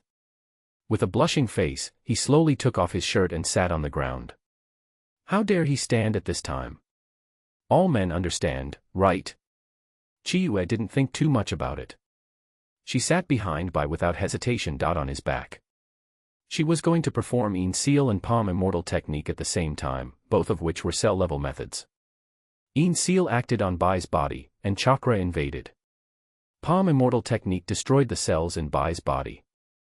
Through the body's ability to repair itself, it led to the Ice Escape Chakra for observation. It turned out that July's method was effective. The two chakras of Feng Shui in Bai's body felt that the cells were destroyed. They began to operate and mobilize themselves, and stimulated the cells after magical fusion in the cells. The cells recovered their energy under stimulation and slowly began to divide. Finally, July got what she wanted, and she knew the synthesis ratio of the two chakras. For the rigor of the experiment, she continued for a while. She conducted multiple groups of comparisons. Finally, it was confirmed that the EOS ratio was completely correct. July, who couldn't wait to verify it, hurriedly thanked Bai. Then Flying Thunder God returned to the number 3 training ground. July's sudden appearance scared Kakashi. However, seeing the surprised and eager expression on July's face, a terrible thought came to his mind. No way. Could it be that it has already succeeded? How long has it been since she left? Is it really so scary? But then, the ice attached to July's palm has given the answer. TMD, it's not alive, it has really been developed. Kakashi quickly took July's hand and carefully observed the ice in his hand. And Yamato remembered what Kakashi had said to him before. How can this require long-term contact? It's been less than 2 hours. He already knew July's terrifying talent. July, it's incredible. Do you know what this means? You are a hero of Konoha. You have added a powerful bloodline limit family to Konoha. Kakashi was a little too excited. If the bloodline limit was really that easy, then the world would be full of bloodline limits, and it would not be as mysterious as it is now. Teacher Kakashi, calm down. Actually, I didn't succeed completely. I just simulated the ice chakra. You know, the standard of bloodline limit is to act on the bloodline. But I can't do it at all. And the difficulty of training in the middle is hard to describe. Then July began to introduce her pseudo-ice chakra to Kakashi Yamato, Chapter 85. In fact, if you know the mixing ratio of chakra, it is not very difficult to use the power of bloodline. At least those who are proficient in chakra control can do it easily. Instead of excluding 99.9% of people like Flying Thunder God. The difficulty lies in how do you know the mixing ratio. The power of bloodline limit acts on the blood cells, and even the person himself cannot explain it clearly. You don't have the observation method of July, how can you know it? Even if you have such a method, why would you let you explore the bloodline? July just met someone with a gentle personality like Bai. If you change to other bloodline ninjas, they will directly slap you twice. And do you think July's exploration method is simple? Palm Immortal technique is easy to say, any medical ninja with better qualifications can do it. What about In Seal? In the entire ninja world, only Tsunade of Konoha can do it. This ninjutsu is not even recorded in the Book of Seals. It belongs to Mito, who passed it on to Tsunade alone. Isn't the difficulty soaring when these problems are added together? But there is no way, the reality is here, if any link is missing, the power of bloodline cannot be successfully replicated. After such a cold water, Kakashi and Yamato calmed down a little. However, they were still very surprised that July could succeed. Regardless of whether a bloodline family can be created. At least Konoha will have many more ice escape ninjas in the future, this is beyond doubt. Kakashi and Yamato quickly asked July about the chakra ratio of ice escape. Then they ran to the side to experiment. July began to think about how to integrate ice escape into his own system. By the way, I have to go to Bai later and exchange ice escape ninjutsu with him. The ice escape ninjutsu of the magic mirror ice crystal is good. The life of training is always boring. Naruto is still there cutting leaves day and night. As for July, he would spar with Kakashi and Yamato. Or continue to develop the skills of using ice escape. At the beginning, Yamato was very enthusiastic. When sparring with July, both of them were beginners of ice escape, and it was just right to improve their understanding of ninjutsu during the sparring. As for Naruto, he would impart as much knowledge as possible to him. By the way, he could also strengthen his relationship with the members of Team 7. However, after being tormented by Naruto these past few nights, he dared not even sleep now. July also realized how terrible it was for a person with magical powers to sleepwalk. Have you ever seen someone split himself while sleeping and roll balls at the same time? And he could accurately guide everyone in his sleep. Yes, Naruto did it in his sleep, which was outrageous. At the beginning, Naruto could still treat everyone equally. None of the three of them escaped the punishment of the sleepwalking Raiznan. However, since the day, July found a reason to teach Naruto a lesson. Naruto never looked for Nana again when he was sleepwalking. Kakashi was there to help Yamato share the burden. But this guy was really bold, knowing that Naruto had the habit of using ninjutsu while sleepwalking. He put on a blindfold and earplugs and turned into a wooden man when he went to bed the night. His main trick was that as long as I can't see or hear, you can't attack me. It really scared Nana, who was watching. Yamato wanted to imitate Kakashi and tried to cover his ears and steal the bell. But Naruto, who had already lost 2 targets, how could he let go of Yamato, the last target? After sleepwalking at night, he didn't look for anyone, but only doted on Yamato. Yamato was exhausted every day and almost lost the desire to talk. They didn't think of a way, such as letting him run away alone and sleep far away. Or tie him up, but Naruto's operation once again broke Nana's cognition. No matter how far Naruto went to sleep, as long as it was midnight when he was sleepwalking, he would appear beside Yamato on time, rolling the familiar balls. Tying him up didn't work, because he failed every time in school in the escape technique. He couldn't get away even if he was tied up in the same way during the day. But when he sleepwalked at night, it was as if all the Ren and Du meridians in his body were opened. He could always magically break free from the restraints of the rope. In the end, there was really no other way, and Yamato could only go home to sleep every night. If this continued, even if he was not beaten to death by Naruto, he would die suddenly due to lack of sleep. So Yamato went back and forth to the number 3 training ground every day like a day student. In fact, July could use Flying Thunder God to help Yamato, saving time and effort. However, it saved Yamato's time but wasted her chakra. She said it means that he was very tired from the daytime training and had no extra chakra to use Flying Thunder God. In fact, it all comes down to laziness. Finally, on the 7th day, Naruto successfully cut the leaves. Of course, this was not the result of Naruto's own practice. Naruto, who was impatient, had actually become very impatient on the 4th day. But thanks to July's Iron Fist education, he did not lose his mind. During this period, Kakashi, Yamato, and July did help him. But the 3 of them fought one after another, and everyone tried their best. But they just couldn't teach Naruto. July even suspected that Jiraiya had some special physique that she didn't know about. Otherwise, how could he have the patience to teach Naruto in these 3 years? And he successfully taught him. Finally, Kakashi came up with a solution, which was to ask for help from others. To be honest, the 3 of them have their own strengths. Kakashi is good at lightning escape, Yamato is good at wood escape, water escape, and earth escape. Although July has 5 attributes, none of them has thoroughly studied and mastered wind escape. Their understanding of wind escape is at most at the level of Chunin. What Naruto needs is the guidance of a master, and there happened to be such a master in the village. In this way, Kakashi and others pushed the burden of Naruto to Sarutobi Assuma without any burden. How to say it? He is worthy of being a master who has brought a single attribute to the extreme. Under Asuma's earnest teachings, Naruto has made remarkable progress. It has only been 3 days, and the leaves have been completely cut. We can proceed to the step of training, which is the upgraded version of cutting leaves, cutting waterfalls. From 1 meter to 15 meters in width, step by step. When the last waterfall with a width of 15 meters can be cut, it proves that Naruto has completely mastered the chakra changes of the wind attribute and completed the training. When Naruto first saw the waterfall, he said it was impossible. There's no need to get angry with them. Perhaps Nanayu's words worked, or perhaps she had already calmed down. Tsunade sorted out her thoughts and put away her anger. She glanced at Shikamaru, who was silent on the side. Shikamaru, cheer up, don't you want to avenge Assuma? Although it's a bit cruel to ask you to recall it now, we need their information. Tell me what you know. Hearing this, Kakashi, Nanayu and others immediately became serious.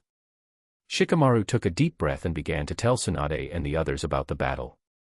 Although Shikamaru had just experienced great sorrow, his wisdom and insight still allowed him to recreate various details of the battle at that time, including the places that deserved attention.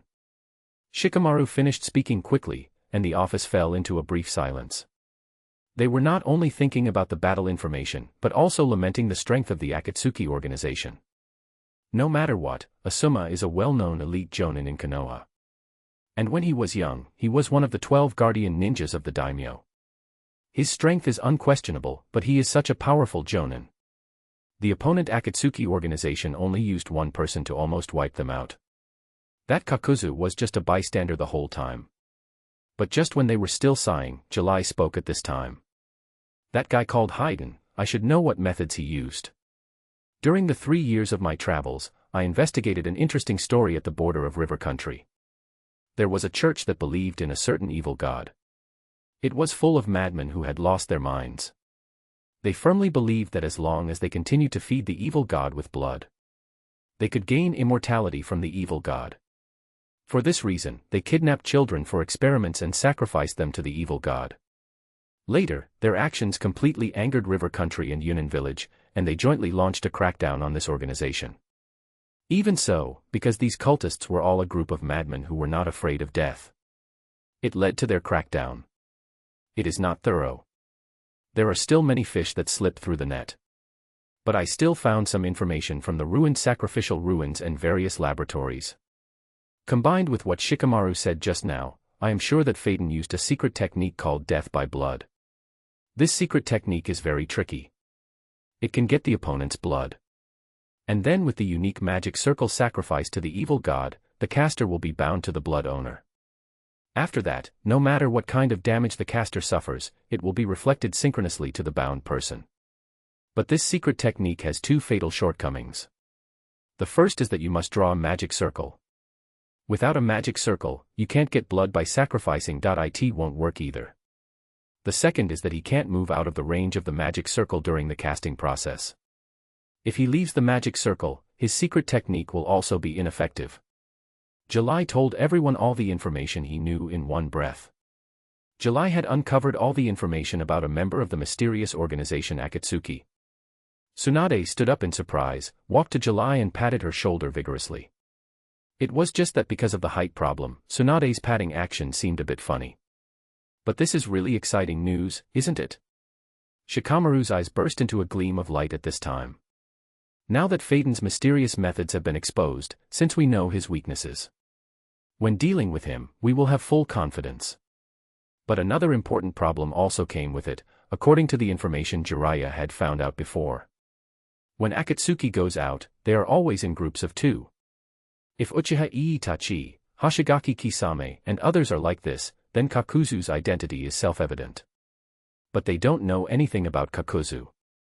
The only information they got is that this person had been with the first generation of fire he fought with the Hokage and escaped unscathed. How powerful must this old monster be who lived with the first Hokage and still lives to this day? But July always felt that something was wrong. Let's not talk about his strength. How did he live from the first Hokage to the present and still maintain his fighting power? Let's talk about the old Mononoke, the third Tsuchikage, who has reached the age of a shogun. He only saw the tail of the first Hokage's era when he was a teenager. And Kakuzu has experienced that era completely. Calculating his age, he must be nearly 100 years old, right? But according to Shikamaru's description, Kakuzu doesn't look like a 100-year-old man at all. You can't tell from his movements or his face. The more July thought about it, the more he felt that Kakuzu looked like a character in a martial arts novel in his Ius life. What's his name, Tian-shan, or something? Could he really have some immortality technique? Then there will be some trouble. Chapter 88. Although they were also worried about Kakuzu, at least they knew what Haiden was doing. Things had to be done step by step. Tsunade quickly sent Konoha's intelligence department to search for information about the Akatsuki organization. Then she used encryption to pass the same message to Jiraiya. It was time to hold Asuma's funeral. The Sarutobi family had a really bad time recently. A few years ago, the Hokage and clan leader Sarutobi Hiruzen just passed away. Now his son has followed in his footsteps. They have been able to develop to where they are now all because of Sarutobi Hiruzen's selfishness and opening the door to convenience. Originally, when the third generation died, they still had Assuma, an elite jonin, to support them. At least they would not be without a say. But now even Assuma has died in battle. There is no strong man in their family who can show off. The only child left in Sarutobi Hiruzen's line is Konohamaru. The white-haired old man who came to the office this morning is the current chief elder of the Sarutobi family. Originally, Tsunade did not make things too difficult for the teacher's family after the death of the third generation. Even when the power recovery plan was implemented, they helped, even though they were on the same front as Danzo at the time. However, this chief elder is really confused and does not remember the old friendship. He was even easily instigated by Koharu to ask Tsunade for benefits. He completely used Asuma's death as a bargaining chip to gain more benefits for them. So Tsunade was so angry early in the morning. After announcing the date of the funeral, Kakashi and others left. On the way back, Shikamaru walked side by side with July. July, do you know what the Jade in the village refers to? Shikamaru asked a question inexplicably. Then he talked about it without waiting for July to answer. Assuma has never beaten me in shogi. Once, after he lost, he asked me a question. He asked me what the Jade General would mean if shogi was brought to the village level. He didn't let me answer immediately, but asked me to think about it carefully before telling him. But no matter how hard I thought about it, I couldn't understand what Assuma meant. The Jade General, a closely protected chess piece, played an important role in winning or losing in the rules. I thought of the Hokage, my parents, and my companions. But all of these are not true. But Assuma told me the answer to this question when he was dying. Jade refers to the future of this village, our generation, and our generation. It represents a kind of hope, so Assuma died generously to save us. Do you think I am qualified to take on such a heavy responsibility? I failed that time with Sasuke, and I failed this time with Assuma. I am obviously afraid of trouble, but my strength is still so weak. Why? After listening to Shikamaru's emotional venting, July understood what he meant by the last question. It's just that there are too many things in it, and sometimes not all questions have answers. Shikamaru, people may change and grow in an instant. For some questions, I am looking for answers just like you. Since Assuma has entrusted you with the important task of protecting the Jade. Then don't think about whether you are qualified or capable. If you don't try to take on the responsibility, you will never know whether you can do it. Don't learn to take all the reasons for failure on yourself. You are not the savior, don't think too much of yourself. Shikamaru was stunned, and July left directly. July felt that she was about to become the mother and psychological counselor of the entire Konoha. After counseling Kakashi, Naruto, Sasuke, and now counseling Shikamaru. Sometimes I can't say too harshly, I have to take care of their fragile hearts. MD, I am just a teenager, and an orphan. Why is there no one to counsel me? Why are you all either saintly or tsundere? Have you become so fragile? Will it break at the slightest touch? Why do you have so many philosophical thoughts about life? Just live your own life first. You haven't experienced anything yet, but you're worried about this and that. Do you think you're an important person? In this ninja world, no one can stop the planet from rotating. The sun rose as usual the day. Oh, I'm tired of complaining. Forget it. Let's go home and let my brain rest. After returning home, Chiyue did a big cleaning, and many things in the house should be thrown away. She also replanned the layout of the room. After cleaning, July opened the refrigerator and took out a dozen eggs, milk, flour and other materials. Prepared to make a cake by herself and grind a cup of coffee. Sit quietly in the yard and have afternoon tea. But man's plan is not as good as God's plan. July just put the cake in the oven and didn't have time to turn on the fire. An umbu came over and informed July to go to the Hokage's office for a meeting. There was an emergency. Helplessly, July changed his clothes and came to the Hokage's office again. Kakashi was there. Tsunade didn't say much nonsense and threw the scroll to July. July took it and opened the scroll and began to read the contents. Inside was the information sent by Jiraiya. After he knew that Assuma was killed in the battle, he began to focus on investigating the whereabouts of Kakuzu and Haiden. Finally, they found the traces of the two people at the border between the Kingdom of Wind and the Kingdom of Lightning. They went to the underground gold exchange there to accept the bounty mission, and were discovered by Jiraiya's informant. Tsunade-sama, what are you going to do? Tsunade pressed her temple hard. Now she really had a headache. Although she knew the location of the two people, she didn't know whether she should send people to chase them. This matter must be told to Shikamaru and the others, but Asuma's funeral has not yet been attended. If Shikamaru and the others are sent to chase them after the funeral, I'm afraid that by then the opportunity will be gone. No one knew where the two people ran to. And Tsunade really didn't want to rashly send people to chase them without Kakuzu's accurate information. This was too risky. Considering the identities of Shikamaru and the others, Tsunade was really entangled now. Finally, July gave a suggestion, which was to let her and Kakashi track the two people first. Then wait until the funeral is over, and then let Shikamaru and the others set off. At that time, everything will be handled according to circumstances. If you can win, then fight. If you can't win, then fight. With her flying thunder god, at least their lives are not in danger.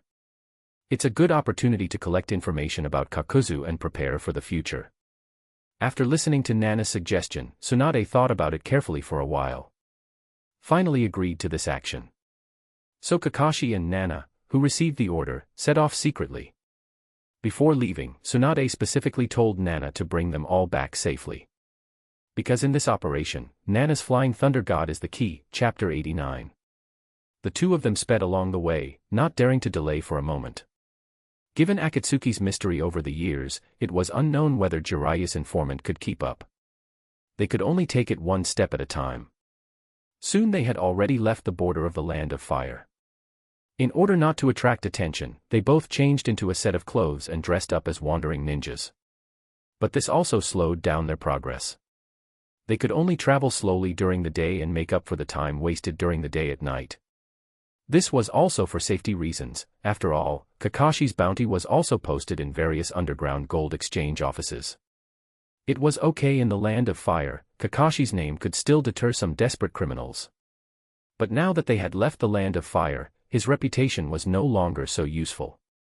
After a week of hard work, they finally arrived at the small town mentioned in the intelligence. On the way, they received a message from Ninja Eagle that Shikamaru and others had already set off. There was no need for the three of them to hide their clothes, so they would calculate based on their speed. It should arrive one day later than the two of them. After the two settled down, July went to contact Jiraiya's informant. But what July didn't know was that Kakashi had a bounty, and so did she. It's just that she didn't know it, so she walked into the gold exchange without any disguise. With July's appearance and figure, entering such a place where people eat people quickly attracted everyone's attention. The originally noisy hall became very quiet. July glanced casually, and after confirming the target, he didn't look for it immediately. Instead, he came to the counter. It can only be said that he is worthy of being a service staff of the gold exchange. Although he is a man, he seems to be immune to July's beauty and very politely took out a bounty registration book. Beautiful lady, this should be your first time here. You can choose any task you want, and if you need to entrust it, it's also possible. Although his tone was very respectful, July didn't buy it. With a strong palm, a big hole was made on the counter. Miss, you are the miss, your whole family is Mississippi. Don't talk nonsense, take out all the bounties and show them to me. July is not insane, she is so reckless on purpose. What is this place? This is the darkest place in the ninja world. All the desperate criminals gather here, they won't talk to you about sympathy. If you don't act arrogant, let them have some scruples. Believe it or not, she will be eaten by others without leaving any bones. Few people dare to make trouble in the gold exchange. Everyone present is not sure whether July is bluffing. The male waiter quickly took all the bounties and handed them to July. July searched for them as if nothing had happened. It can only be said that it is worthy of being the largest money-making organization in the ninja world. It has existed for such a long time and has not been destroyed. There is really hard power in it. She just flipped through a few pages, and the daimyo of each country, including the kage of each village, were all offered bounties. And the amounts were very outrageous, often hundreds of millions or even billions. Is there a bounty for Konoha Orochimaru? Why did July ask about the bounty for Orochimaru? In fact, this sentence was not said to the waiter. It was said to Jiraiya's informant, which was the code they agreed on. The waiter was very skilled in the business, and he found the bounty for Orochimaru with just a flick of his finger. July saw the amount and exclaimed, "Wow!" The bounty for Orochimaru was actually more than the head of the daimyo of Wind Country. Is it really that outrageous? That's the daimyo of Wind Country, one of the 5 major countries. His life is not worth more than Orochimaru's life. However, July did not dwell on this matter too much, after confirming that the informant received the code. She accepted the reward and turned to leave the gold exchange. The reward of the gold exchange is unlimited, so you can accept it if you want. Whoever gets the head will get the reward, it is fair, just and open. However, as July left, a lot of discussion began to sound in the originally quiet hall. Is it her? Are you sure? The companions around him nodded very vigorously. I guarantee it with my head, it is definitely her. Pink-gray long hair, black windbreaker with red inside and strange ninja sword. Plus her charming appearance. Yes, it is definitely the Queen of Huangquan who is on page 10 of the bounty book with a bounty of 10 million taels. If July was still here, he would be speechless to hear their conversation at this time. God-damn Queen Huangquan, named herself after the nickname of Izanami, the famous mother goddess in the cherry blossom mythology, okay. But how did this name come from? If you want to blame someone, you should blame herself. During the 3 years of training outside, where July passed by, almost no grass grew. Whether it was the bandits who occupied the mountains as kings, or the evil ninjas. It didn't matter whether there were dozens or hundreds of people, old people or children. As long as they were established for more than 2.5 years and had done things like burning, killing and looting, they would be wiped out directly from the physical level by her, even the ashes would be scattered. Because the things were done too cruelly, coupled with July's gender and appearance. Very similar to the Queen of Huangquan in mythology, this name spread over time. The noise of discussion became louder and louder, and everyone here was familiar with the bounty order. Now that July's identity was confirmed, what else could be said? Chase, clatter reverse tilde everyone couldn't sit still and rushed out. Including Jiraiya's informant. He was as anxious as an ant on a hot pot. At the same time, he felt bitter. Master Jiraiya never said that the person he was meeting was Queen Huangquan. If he knew, he would never dare to set the meeting place here. Now she has exposed her identity and is being hunted by everyone. He can no longer take care of the meeting mission, so he should go and see if he can save July first. Because he set out late, he could only search carefully and move forward along the traces left by the large army. Soon he arrived at a secluded desert outside the city. But the scene in front of him had completely shocked the informant. In the field full of yellow sand, all the bounty hunters who had just chased out. All of them covered their necks with their hands and fell in a pool of blood with horror on their faces. And the protagonist July slowly put the knife back into the sheath and walked towards him. The bloody energy and the corpses on the ground. From the informant's perspective, it seemed that behind July, a red evil ghost with a ferocious expression condensed. It was rushing towards him with a bloody mouth full of sharp fangs. He was so scared that he knelt on the ground and fell down. He kept shouting for mercy. The informant's stupid action made July not know what to say for a while. Chapter 90. July was stunned by the series of actions of the informant. She didn't know what to say or do for a moment. She had coughed several times just now, but the informant was still worshipping her. And he shouted for mercy. She had no choice but to stand aside and wait quietly for the informant to calm down. But the bloody smell at the scene was too strong and a bit pungent. Helplessly, July could only do the old routine. Pile them all together and set the bodies on fire with a snap of the fingers. Maybe he calmed down, or maybe he was awakened by July's snap of the fingers. The informant slowly raised his head and looked at the flames burning the bodies in front of him. The fear in his heart was even stronger, but his mind had turned a little. He did not behave as before, but stood up tremblingly with his legs. It was really because July's performance just now was too scary, coupled with that scene. The whole scene was so shocking that he forgot his identity for a moment. Are you the July mentioned in Jiraiya's letter? He had unconsciously used a respectful title for July. July nodded, but his finger pointed at the burning flames behind him. What's the matter with them? In July's expectation, after the performance in the station just now, the most who followed him out were some desperate minions. As for those experienced bounty hunters who have been in the underground for many years, they would never be interested in him. They are cautious and know the survival rules of this ninja world. A small negligence will make them overturn. So they will never act rashly before they are absolutely sure. But the current situation is completely opposite to what he expected. He had no choice but to throw the question to this informant, who was present all the time. Something must have happened after I left, so that all these people came out to kill her. The informant's mind was spinning quickly at this time, fearing that he would anger the Queen of Huangquan in front of him. It's like this, Lord Chiyue, you may not know it yourself. There is a bounty mission for you in the exchange office, and the amount is as much as 10 million taels. You know, in a small city like ours, targets of your worth rarely appear. So after they confirmed your identity, they couldn't help but chase you all over. After listening to the informant's explanation, Chiyue suddenly realized. It turned out to be like this after all this time. No wonder they killed each other as soon as they met just now.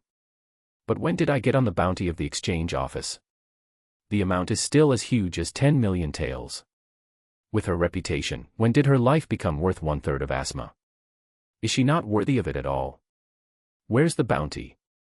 Do you have it? Take it out and let me see it. The informant hurriedly took out the bounty from his pocket and handed it to July, waiting for July's words. But July was already stunned at this time. The atmosphere at the scene suddenly fell into a strange silence. Except for the occasional crackling sound of the burning flames not far away. After a while, July, who looked obviously unhappy, rolled up the bounty and threw it into the flames. Okay, let's not talk about this. By the way, I don't know your name yet. July took out his token. Master July, my name is Sanchi Jinkong, you can call me Jinkong. The informant named Jinkong also quickly took off the hair ornaments from his head and handed them to July for her to check. After checking, it was confirmed that there was no problem. July quickly asked for information. How is the mission of Master Jiraiya going? Where are those two people now? And you don't need to call me Master. I am just an ordinary genin in Konoha. Jinkong refused with fear. Master Chiyue, some things are better discussed in another place. Chiyue turned around and looked around, nodded to show that he understood. Then he took Jinkong back to the place where he stayed.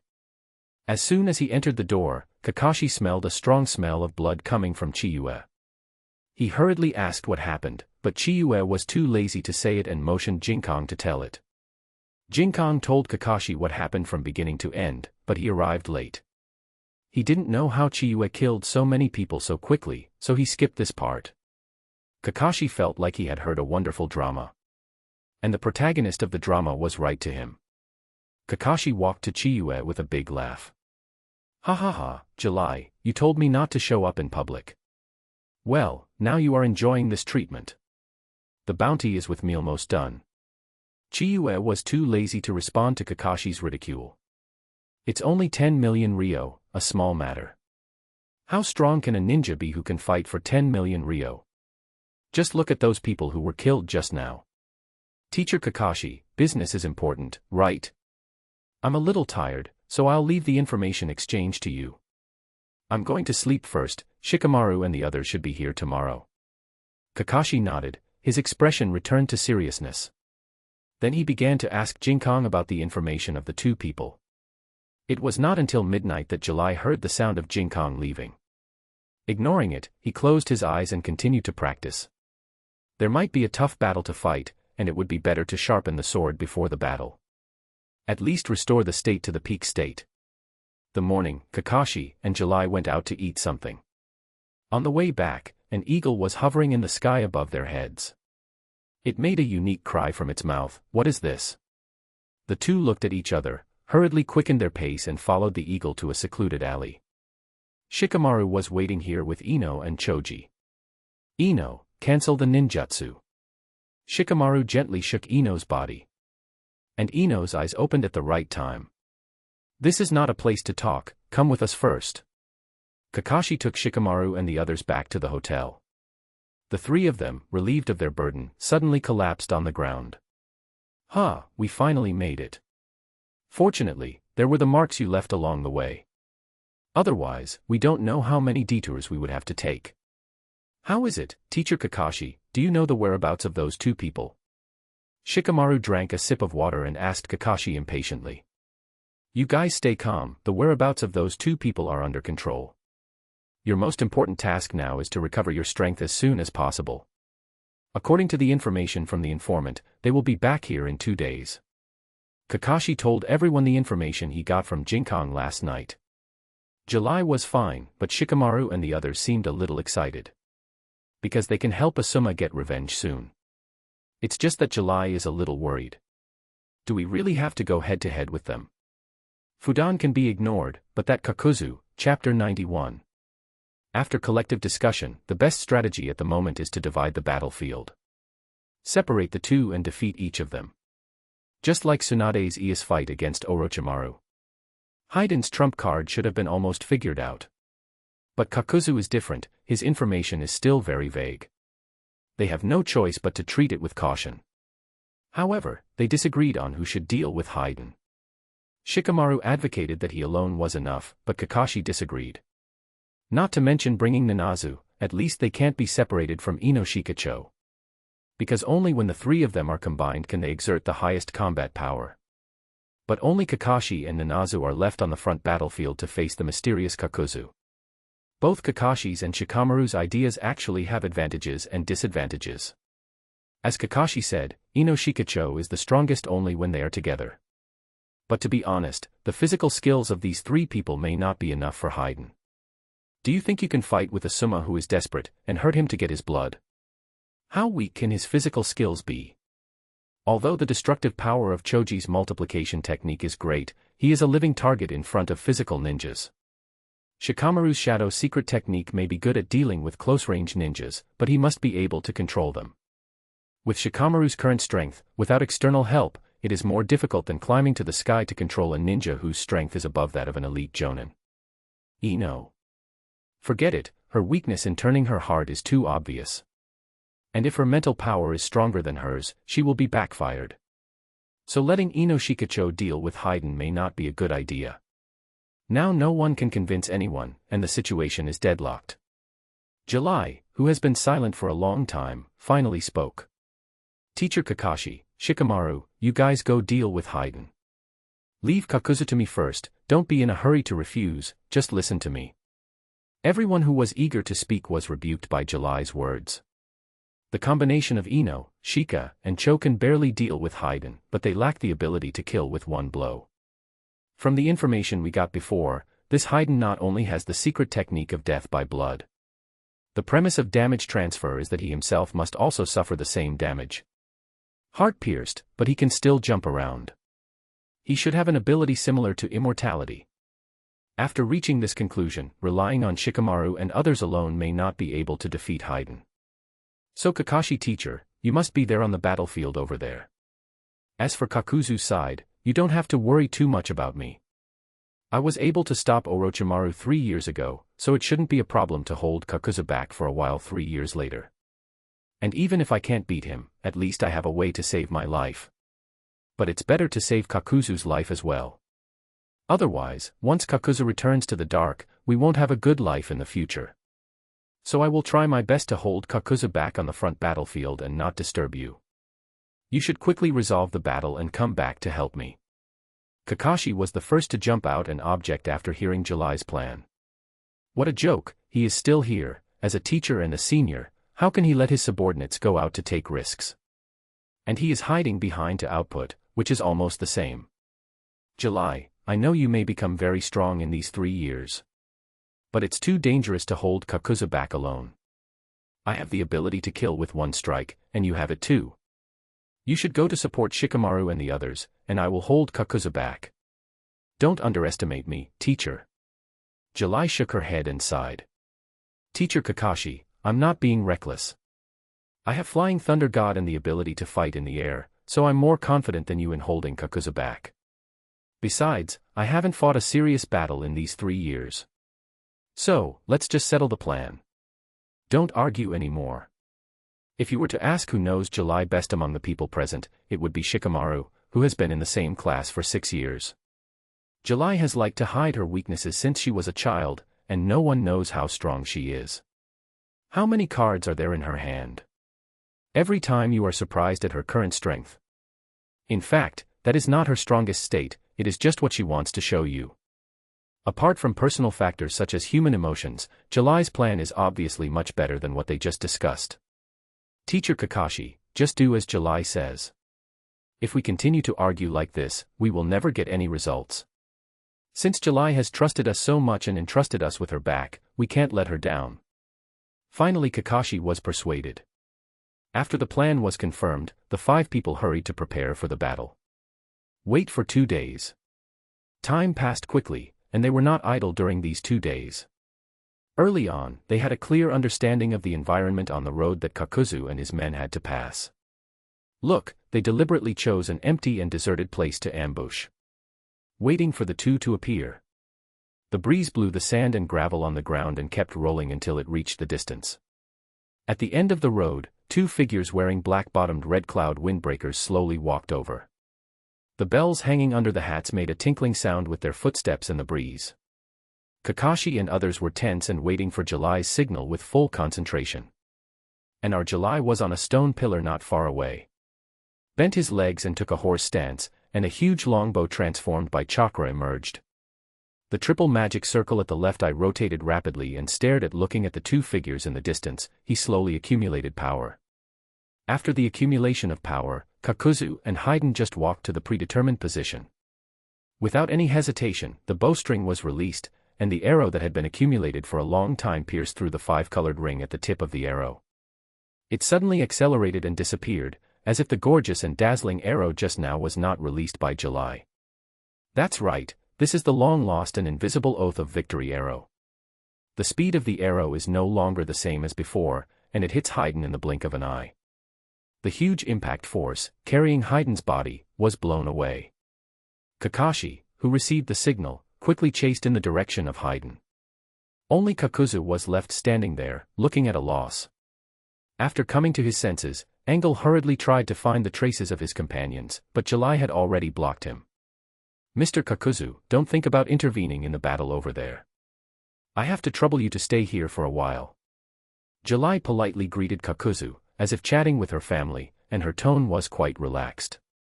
Kakuzu, on the other hand, carefully observed July's appearance, as if he was confirming something. "Oh, who did I think it was? It turned out to be the famous queen of the underworld. I was thinking of waiting for your bounty to increase, but I didn't expect you to be so anxious to die. It seems that there will be another income." The atmosphere at the scene suddenly became tense, and July slowly put his hand on the hilt behind him. Chapter 92. Although July spoke in a relaxed tone, she was very nervous inside. This is an old monster who had fought with the first generation of Hokage. He has lived for so long, who knows how many tricks he has. If you want her to live for so long and still maintain her fighting power. She is the one who has the final say in the ninja world now, and no one can do anything about it. The unknown is always terrifying. On the battlefield, the breeze turned into a strong wind, and the dust filled the sky. It seemed that God was going to intervene. The tense atmosphere seemed to freeze time, and Kakuzu's devil-like figure stood in the center. His eyes were cold and ruthless, revealing endless murderous intent. Suddenly, Kakuzu waved his hands. Several black tentacles suddenly attacked July. July flashed and dodged like a ghost. The tang sword in his hand was swung smoothly, and a silver blade light passed through the air. Cut off several tentacles. Kakuzu snorted coldly, and the tentacles grew wildly again. July was not afraid of the attacks from all directions. July's close-range weapon training was no weaker than the bow and arrow. He was agile in his steps, and the tang sword in his hand was even more impenetrable. Every time he swung the sword, he could accurately cut off the attack of the tentacles. Sparks flew all over his body, and various collisions were heard. July suddenly jumped up and turned in the air. The tang sword slashed at Kakuzu from top to bottom. Kakuzu quickly commanded the tentacles to resist, but this move used strange strength. The tentacles broke as soon as they were touched, and the angle had no time to react, and July directly cut off one of his arms. But at this moment, a strange situation happened. Originally, July was still surprised at how he could cut off one of Kakuzu's arms so easily. The broken arm actually began to change, with countless black threads coming out of it. It quickly crawled towards the wound on Kakuzu's body, just like sewing clothes. After a while, the arm was completely reattached to Kakuzu's body. And Kakuzu symbolically waved his arm. His movements were smooth and flowing. It was impossible to tell that the arm had just been cut off. July attacked again, and the tang sword collided with the tentacles again in an instant. This time Kakuzu was afraid that July would use that strange force. He also strengthened his own strength. She had already felt it from the feedback of the tentacles. After another fight, July jumped away and changed tactics, sheathing the tang sword. Summoning the black Xuanyue longbow, the bow was like a full moon. The arrows were like meteors, and the sharp arrows shot towards Kakuzu with a whistling sound. Kakuzu didn't expect July to change his fighting style from close combat to long-range combat. And he used a bow and arrow as a weapon. After reacting, he quickly used his tentacles to resist, and he also began to make hand seals. There is no ninjutsu more suitable than wind escape to deal with this kind of long-range attack. Look, the hand seal is completed, wind escape, big breakthrough. Kakuzu blew out a gust of wind from his mouth, even the arrows condensed by chakra were disrupted. They fell all around. Kakuzu would not stop attacking because of this, and he made hand seals again to perform ninjutsu. Wind escape, vacuum Jade. A faint air ball rushed towards July. July flexibly dodged Kakuzu's attack, constantly jumping and rolling. Her movements were gorgeous and agile, making Kakuzu struggle to aim. After dodging a vacuum Jade, she took the opportunity to shoot another arrow. But this time the arrow carried a special chakra. The arrow penetrated the vacuum Jade and continued to fly towards Kakuzu at high speed. Kakuzu dodged sideways, but a blood mark was still left on his face. Kakuzu showed a trace of surprise, he had dodged just now. Why was there a scar on his face? That was because the arrow was shot after July activated the magic. Yes, July was the first to show a trump card, the magic of Myoboku Mountain. July, who activated the magic, instantly strengthened his strength. The arrow just now used the characteristics of natural chakra. A move improved from the frog group. This attack is divided into two parts, one visible and one invisible. Angle was injured by the invisible attack just now. However, because it was shot from a bow and arrow, it was a little difficult to control at a distance. So the power was a little small and the position was a little off. July was just about to attack his neck. Kakuzu became alert again. The little girl in front of him had a bit of a weird method. July, who activated the magic, no longer attacked you from a distance. I will switch back to my Tang sword and fight you in close combat. But this time I am not as lucky as before. The first thing that Myoboku's magic strengthens is the body, followed by ninjutsu. The frog group that was not used because of the long-range arrow just now shows its true power. Each of July's swords contains a second attack, and it has only been a short while.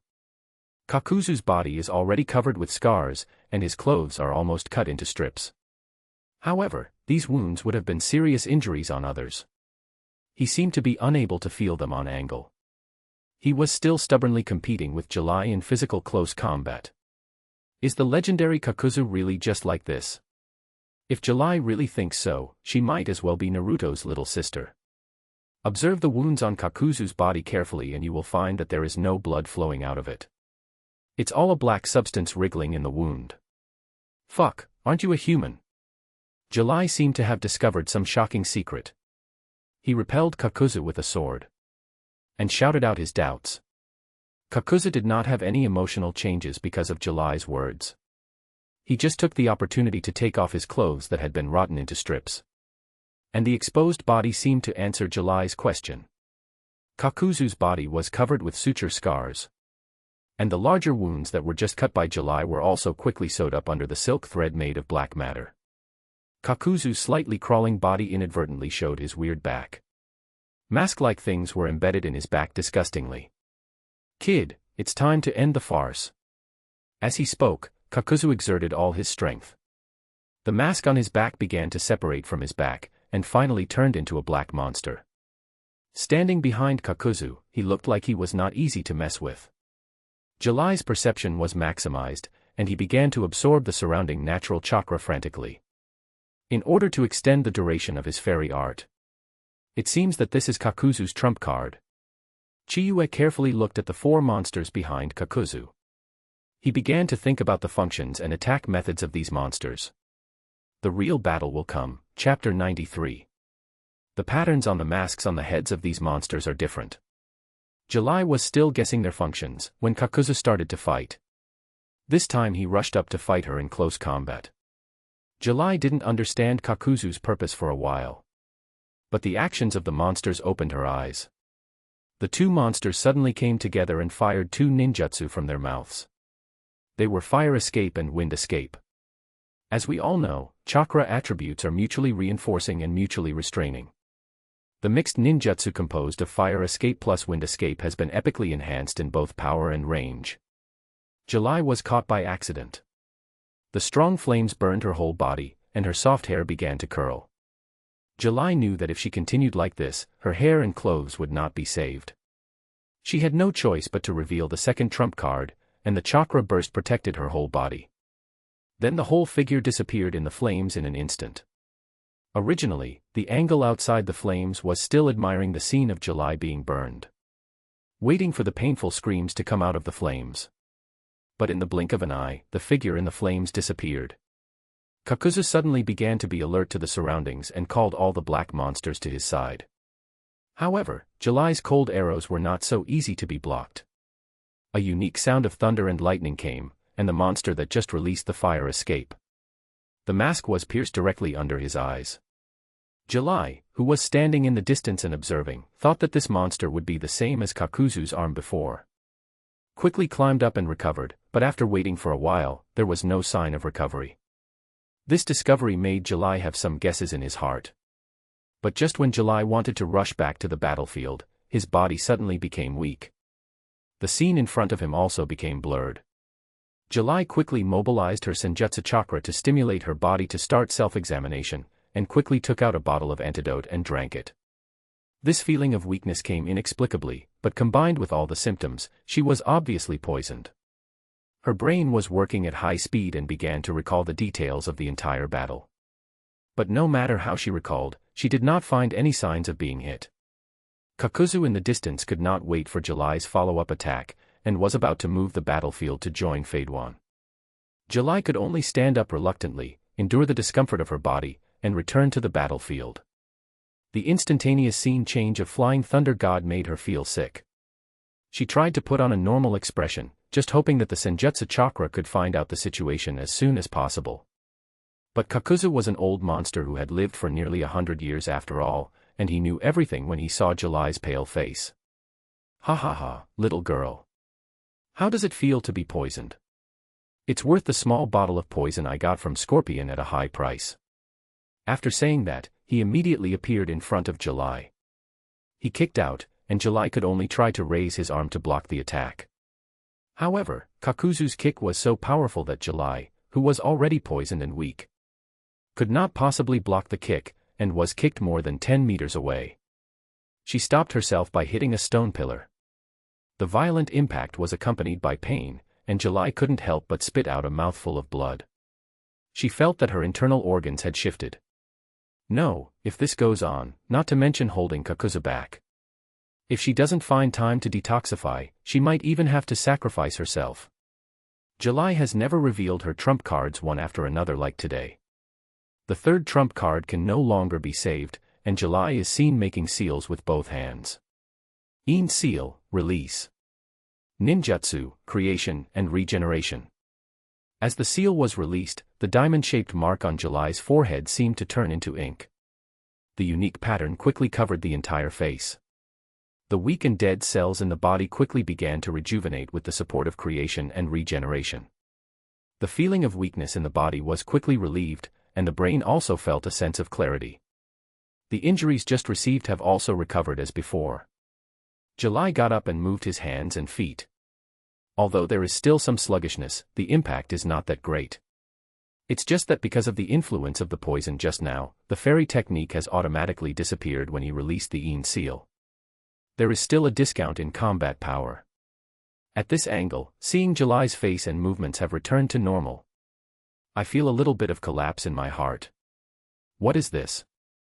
Whose trump cards are thrown out one by one like playing poker? Don't ninjas usually have only one or two trump cards? I am old, but I am not dead. I have been active in the ninja world for many years. When did the ninjas in the ninja world become like this, unfathomable? Although he was full of resentment in his heart, at least he couldn't show it on his face. Kakuzu clapped his hands lightly, and his tone sounded like appreciation. As expected of a ninja called the Queen of the Underworld, Konoha is really full of talents. Every once in a while, there will always be a few epic-making figures. Orochimaru is, and so is Uchiha Itachi. I heard Itachi say that your Konoha looks bright and beautiful on the surface, but it is full of darkness inside. How about it? Do you want me to recommend you to join our Akatsuki? July knew that Kakuzu was stalling for time, but he was still shocked by Kakuzu's words. No, is Orochimaru's problem contagious, or do these old guys in the ninja world have this problem? How come I can always meet such people who like to kidnap and brainwash wherever I go? I look like a naive person. But Kakuzu needs time, and I need time too. Since he wants to talk, I will chat with him. She has never been defeated by anyone in terms of PUA.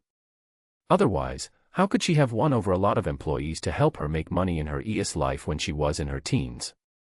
It was a good opportunity to take a good look at her body and recondense her natural chakra to enter the state of immortal. Mr. Kakuzu, light and darkness have always coexisted. Where there is light, there must be darkness. This is a fact that no one can change. Why did you defect from Takigakure? Is it because you can't see the light in the darkness, or is it simply because you are a bad person? Did you defect because you couldn't stand the constraints of various rules? Kakuzu's face was completely covered by a mask, revealing only a pair of light green eyes. However, July could still see from his eyes that Kakuzu was a little unhappy at this time. Little girl, my patience is limited. I am making an exception and want to take you into the organization because I admire your talent. Living in this era, you have no idea how dark the ninja world is. You should turn to the light as soon as possible and find an organization to rely on. That is your final destination. Chiyue pursed her lips after hearing this. You are fooling me, and you are fooling me. Chapter 94. To be honest, the language ability of this old guy Kakuzu is really not that good.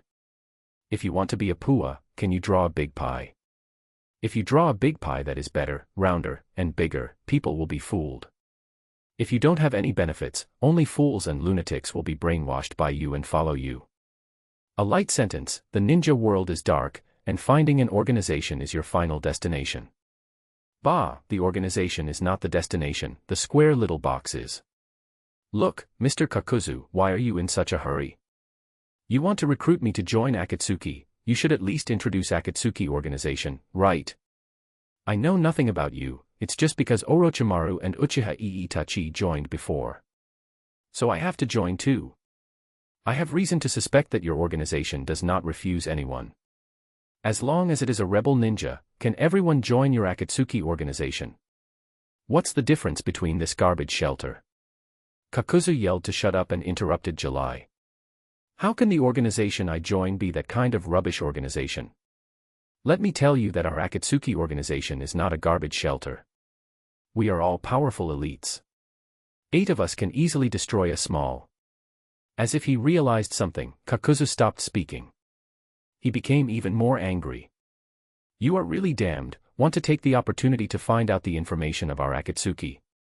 You can't stay now, are you ready to die? Kakuzu himself began to make hand seals, and the 3 masked monsters behind him also moved their mouths to brew ninjutsu. Although the absorption time for July was a bit short. But it was enough to activate the Sage mode, and the pupils quickly turned golden. Purple eyeshadow appeared at the corners of the eyes. This was not July's makeup. It was the unique facial makeup of the Sage mode. The more perfect the Sage mode, the smaller the change in the face, the less obvious the facial makeup lines. When the sage Fukasaku saw July's facial makeup, he was shocked. He had never seen such a perfect Sage mode. The pupils did not change into the horizontal stripes unique to the toad, and the entire face only had purple marks at the corners of the eyes. July, who re-entered the Sage mode, turned on the maximum perception. She already knew the black monster's attack method. Now she just needed to guard against Kakuzu's physical attack. The 2 sides fought again. Suddenly, the entire battlefield was covered with large-scale ninjutsu. In the special effects of various ninjutsu, only the figure of July could be vaguely seen shuttling quickly in it. Sometimes fighting with Kakuzu, sometimes using bows and arrows to fight the masked monster remotely. The battlefield moved to the other side. Haiden was covered with wounds at this time, and his violent breathing meant that the battle just now was also very intense. On the opposite side of Haiden, Kakashi and others were not in a good situation either. Choji leaned on a stone pillar, and Ino was watching him. Shikamaru stood behind Kakashi in a slightly embarrassed manner. Kakashi was wearing a tight black outfit. The tactical vest that represented his status as a jonin had been thrown away somewhere. The Scarlet Sharingan was staring at Haiden on the opposite side. Shikamaru, if things don't go well later, take Ino Choji and go directly. Go find July, don't look back.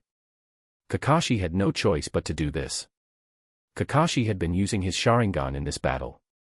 The heavy burden brought by the Sharingan had already exhausted him. The Haiden on the opposite side was a complete lunatic.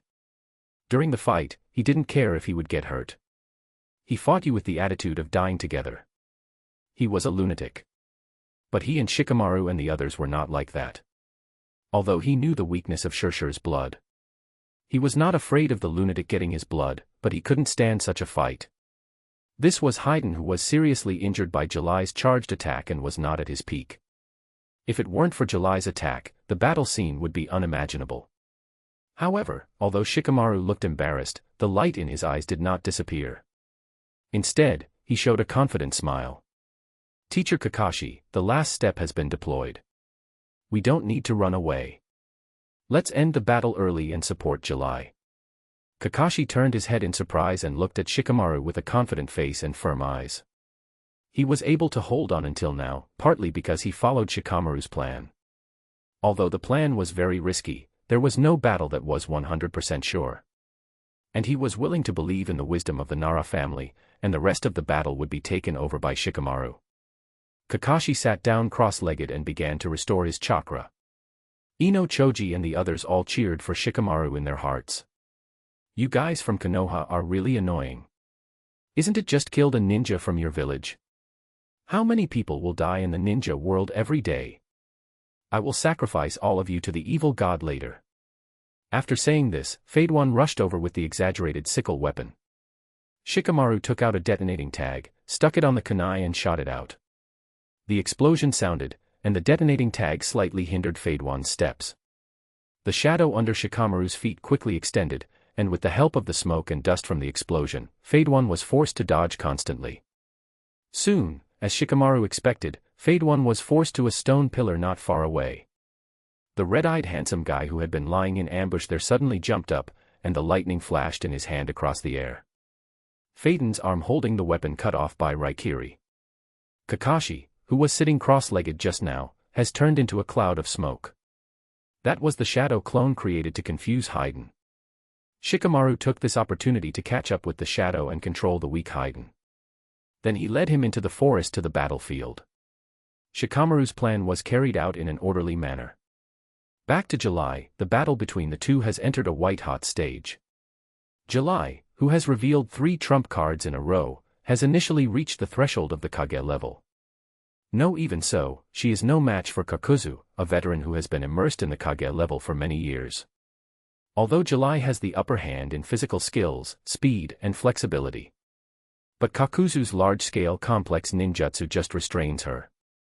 It's not that July doesn't have a large-scale attack move, but the two are fighting. In addition to wasting a lot of chakra to offset ninjutsu, it can't change the actual situation of the battle. At this time, July's disadvantages are revealed. She is born with chakra of 5 attributes. But she lacks the foundation of ninjutsu, Kakuzu's ninjutsu, with many tricks and great power. The 5 escape techniques that July knows are all basic, even though she is a direct disciple of the Hokage. Tsunade has never given her a back door to learn ninjutsu. She has learned a few ninjutsu that she can show off through her own efforts over the years. However, these so-called ninjutsu that can be shown off are not as good as a ninjutsu that Kakuzu can release at will. Is he going to reveal another trump card? At this time, July was in an infinite dilemma, Chapter 95. Just when July was still thinking about whether to launch another wave, Kakuzu had removed all the black monsters. She said, "There are so many types of ninjutsu with different attributes." He also released large-scale ninjutsu continuously. If there is no weakness, he would be invincible.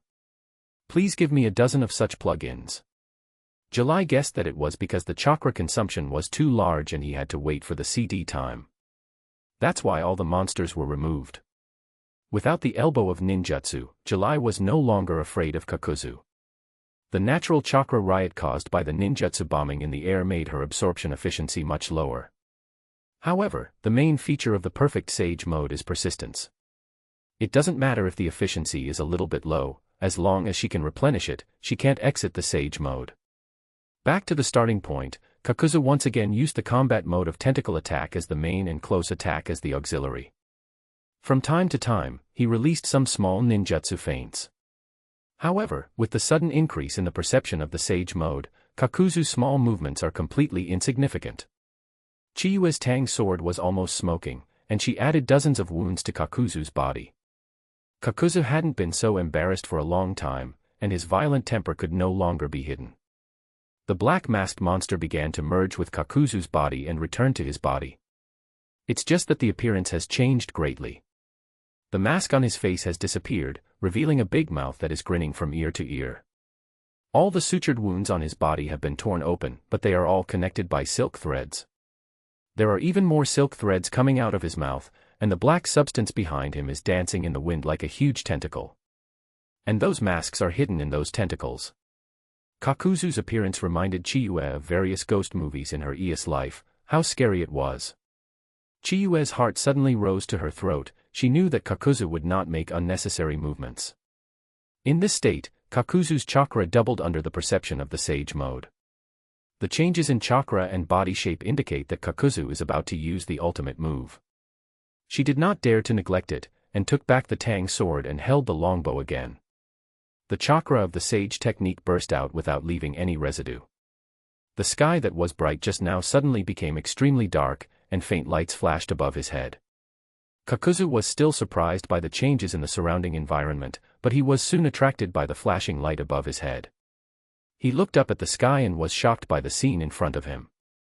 What did he see? The flashing light just now turned out to be distant stars.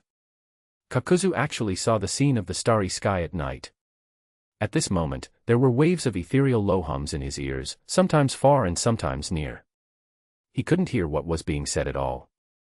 Impossible, this is an illusion. It is definitely an illusion. Such a miracle, even if Hashirama Senju came, he would have to leave with his dislocated jaw. Changing the surrounding environment is fine, but this also turned day and night upside down. Is this something that humans can do? But July will not give Kakuzu time to be surprised and think. Among the countless stars, 7 of them emit different dazzling lights. Like a shining mysterious spoon, hanging high in the vast sky. 7 bright stars, with a unique arrangement and combination. Outline an amazing picture of the universe. July quickly shot out 7 arrows and nailed them around Kakuzu according to the arrangement of the 7 stars. And Kakuzu was right in the middle of the spoon head. Kakuzu had a bad premonition and wanted to escape. But the stars in the sky seemed to have brought down supreme gravity, suppressing him tightly. He couldn't do anything. July made a seal with one hand and shouted. Big Dipper Starlight, Shadow Dance. This technique is an epic castrated version developed by July based on the mountain shock star in the anime of the ES life.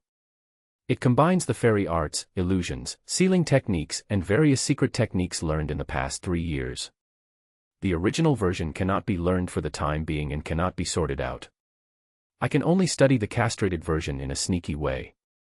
It can be said that this is one of July's strongest trump cards. As soon as she finished speaking, the night sky slowly unfolded like a mysterious scroll.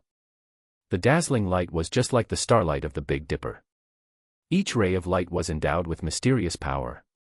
It turned into a huge arrow of ghost light, suddenly piercing the starry sky and descending to the earth. Kakuzu, who was suppressed to death, had already given up resistance. He couldn't think of any means to counter this trick that seemed like a divine art. 7 mysterious huge arrows of ghost light kept piercing Kakuzu. The vibration and noise caused could be easily felt by Kakashi and others who were several kilometers away. Everyone looked in the direction of July, and their worries gradually rose. What kind of tragic battle was it that the impact could be transmitted over such a long distance? Kakashi could no longer care about Shikamaru, and told Ino Choji to wait here. He stood up and rushed towards July. The stars in the sky dispersed, and the dark environment returned to normal. After releasing this move, July had collapsed to the ground. And she didn't even have the strength to move a finger. She was like a lamb to be slaughtered, and anyone could easily end her life. Not far away, a huge deep pit had been blasted into it. Kakuzu had returned to his normal form and lay motionless at the bottom of the pit. He didn't know whether he was dead or alive. Now July could only pray that Shikamaru and the others could deal with Haiden and come to support him as soon as possible. But if the one who came later was not Shikamaru and the others but Haiden? Then she could bury him on the spot and plan for reincarnation again. But this situation is probably impossible to happen forever. Because at this time, only a head of Haydn was left in a cave. The cave was densely covered with steel wires and detonating talismans. A strange scene unfolded, and Haydn, whose body was torn into pieces, was not dead. He was cursing Shikamaru, who was standing on the top of the cave. Anyone who saw this scene would say, "Fuck you." But Shikamaru was calm at the moment. He just looked at Haydn at the bottom of the cave calmly, without a trace of ripples in his eyes. In fact, if there were no information from July's investigation and the speculation given, it might be me who is staying at the bottom of the cave now. You are immortal as she expected. But now everything is over. Do you know why I chose to fight you and bury you here? Because this is where our Nara family has raised deer for generations. No one except our family can come in.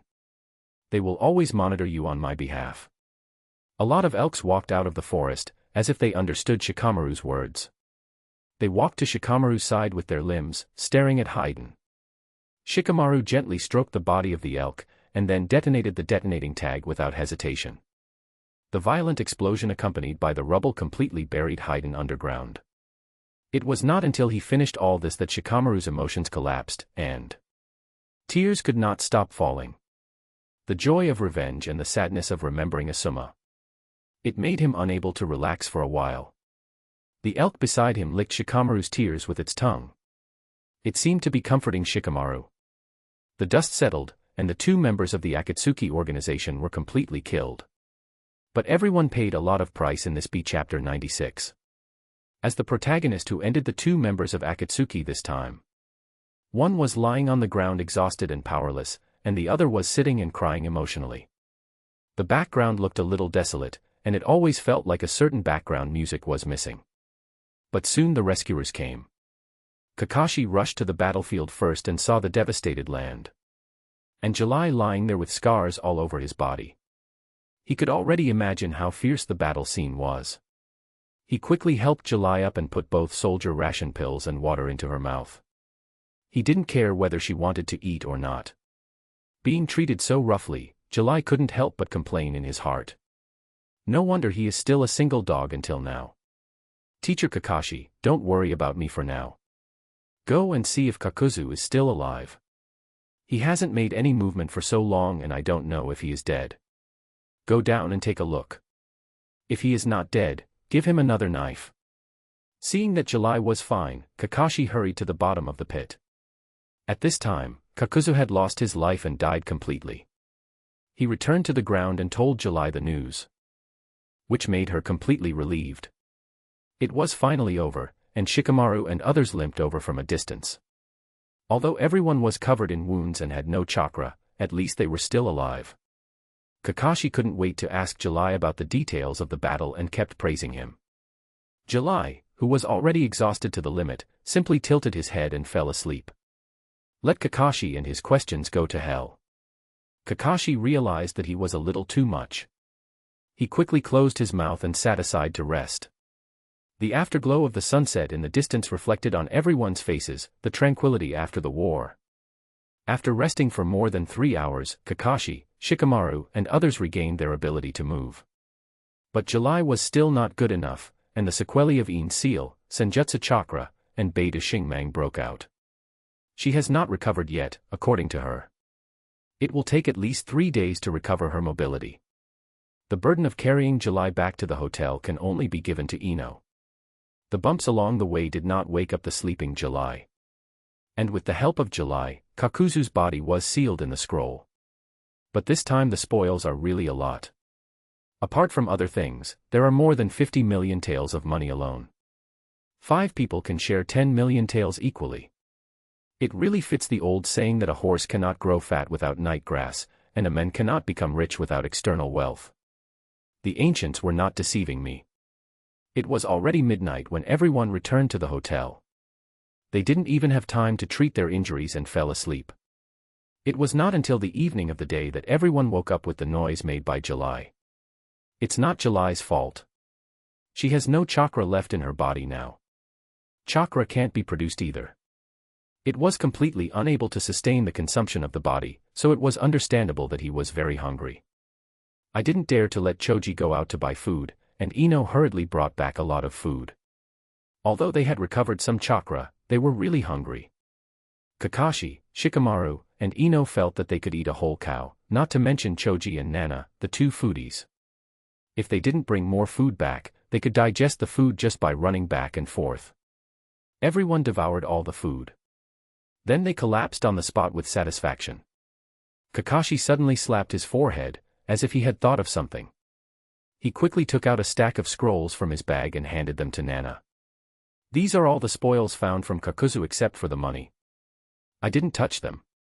I thought I would open them together when you wake up. Nana picked up a bundle of scrolls and opened them. The densely packed spells filled the entire scroll. This should be a scroll used to seal something. The seal of the sea can be used to unlock it. After saying that, he threw the scroll to Kakashi, signaling him to unlock it. Kakashi took the scroll and unlocked the seal according to what July said. Bang! With a sound, the smoke exploded. A corpse appeared on the floor. Judging from the freshness of the blood, it should have been dead a few days ago. Everyone present was a ninja, and they were used to seeing blood. They did not feel disgusted at all, and they all gathered around the corpse and began to look at it. The deceased was a woman, and judging from her dress, she should be from the Hidden Cloud village. Ino looked at the woman's face, and the more she looked at it, the more familiar it looked. But he just couldn't remember where he had seen it. Shikamaru noticed something strange about Ino. What's wrong, Ino, do you know this person? Ino shook her head. I don't know him, but I just feel that he looks familiar, as if I have seen him somewhere before. Chiyue was still checking other scrolls, and was stunned when she heard what Ino said. Then in the scroll, after searching inside the axis for a while, he finally found what he needed. Teacher Kakashi, unlock the seal of the rabbit and see if it's a bounty atlas. Kakashi unlocked the seal again after hearing this, and a sealed book fell out. July picked it up and began to read it, and stopped at the 4th page. His eyes kept switching between the face of the corpse and the book. This is the two-tailed Jinchuriki of the Hidden Cloud village. Ino rushed to July and patted her shoulder. July, don't swear. July was almost broken by Ino's operation. No, what's going on? What do you care if I swear? Did I just say an insignificant piece of news? Kakashi snatched the book from July's hand and looked at the corpse and compared it carefully. Shikamaru also came over to watch and finally confirmed the identity of the corpse. It was indeed the second-tailed Jinchuriki of the Hidden Cloud village, Yukito. Hearing the name Yukito, Ino screamed. Ah, I remembered where I had seen her. I was wondering why she looked familiar. Just now when I went to buy food, I passed by the town's bulletin board. There was a notice about this person on it, but I didn't look closely. I just glanced at it and left. Well, now things are a bit serious. It's not that they are afraid that the Hidden Cloud village will track them down, but what to do with the body of the Jinchuriki. Yukito's bounty can be posted on the 4th page of the entire atlas, which shows how outrageous her worth is. Exchange money? No, not to mention how to explain it back to Konoha. The Hidden Cloud village will definitely issue a wanted notice for them. A wanted notice from a ninja village is much more terrifying than a bounty from the exchange office. Return it to the Hidden Cloud village? It's unlikely, no matter if it's a living Jinchuriki or a dead Jinchuriki. That is an important bargaining chip that can bring benefits to the village. Kakashi and others dare not make a decision easily. In the end, the two of them cast their eyes on July, who saw the eyes of the two. He couldn't help but have a headache. No, I am the only genin present. You can't make a decision, why ask me, a genin? Are you looking for me to take the blame? Impossible, absolutely impossible. Kakashi hurried forward to explain. No, July, Shikamaru and I just want to hear your advice. After all, the identity of this corpse is too involved. Let's brainstorm and see how to deal with this corpse. Should we take it back or return it directly to Kimogakure? Kakashi proposed two options, and everyone fell into thinking. Why do you have to check the spoils now? Can't you check it back in the village? It's just a lot of trouble. Chapter 97. After thinking for a while, Shikamaru was the first to raise his hand to vote. I think it's better to take it back and let the Hokage deal with it. This is a bargaining chip for negotiating with the Hidden Cloud Village, even if it can't be exchanged for actual benefits. At least it can be exchanged for the friendship of the Hidden Cloud Village. Kakashi agreed with Shikamaru's words. They have no qualifications and no courage, and there is really nothing they can do with this body. The best solution is to take it back. Anyway, it's just a matter of convenience. Shikamaru has expressed his opinion, so Ino and Choji naturally have nothing to say. Just stand on Shikamaru's side. However, July remained silent for a long time and did not express his opinion. Everyone had to wait. But it seems that July may have a different opinion on their ES proposal. In the end, July seemed to have made a decision and put down his hand on his chin. Do you really think it's better to bring the Jinchuriki back? But have you ever thought about it? The reputation of the Hidden Cloud Village in the outside world is not very good. And I heard that part of the reason for the death of Niji's father was because of the Hidden Cloud Village. It's easy for us to bring her back, but what if the Hidden Cloud Village bites us back? This is the Jinchuriki. It's about the tailed beasts. The Hidden Cloud Village will definitely not let it go. Even thinking about how to stop the loss once we bring the body back to Konoha. It takes too long, and the evidence that proves we are not the murderer has disappeared. By then, we won't be able to explain it even if we have 10,000 mouths. Another point is that Lady Tsunade has only recently recovered power. The foundation is not very stable. It's such a big trouble to bring her back now. I'm afraid someone in the village will make trouble. So I think we should take advantage of the battle soon after it ends. And we still have Kakuzu's body. Contacting the Raikage. We didn't have time to commit the crime, and we found the body of the Jinchuriki when we were counting Kakuzu's spoils. As the representative of Konoha, we contacted Kimogaku as soon as possible, so that we would be in an advantageous position. It can also completely cut off the possibility of Kimogaku causing trouble in the future. As for the so-called negotiation to gain benefits, forget it. What is the current situation of Konoha? Teacher Kakashi and the three major families, you must know it, right? The Kimogaku will not stand for us, and it is very likely that someone will betray us during the negotiations. Don't even mention the benefits at that time. It would be a blessing if we don't bleed. The best way is to get rid of this trouble completely now, and the subsequent development has nothing to do with us. It's just right to use Kimogaku's hand to test the depth of this Akatsuki organization. After listening to July's analysis, Kakashi Shikamaru suddenly felt that his ES thoughts were really naive. Thinking about the problem too one-sidedly. In fact, Shikamaru is fine. Although he is famous for his high IQ, he has never been exposed to political education. This is completely the type of thinking of Konoha's fire will. It is understandable that he is cautious when thinking about problems. Kakashi's side is a bit unreasonable. He has been following Tsunade for the past few years to help her deal with a series of problems. He should not be unaware of the truth in it. With his vision and IQ, how could he make the same mistake as Shikamaru? July had to suspect that Kakashi had been slacking off with his master for the past 3 years. Should he go back and have a good talk with his master? Kakashi, as a genius of the ES generation of Konoha, let's put it this way, if Tsunade abdicates now, the most likely person to take over the position of Hokage is Kakashi, the successor to such an important position. How can he continue to be lazy like this? But let's not think about these issues now. Please ask Shikamaru to contact the Raikage. They also sent a letter back to Konoha, explaining the situation here in detail to Tsunade. And report safety by the way.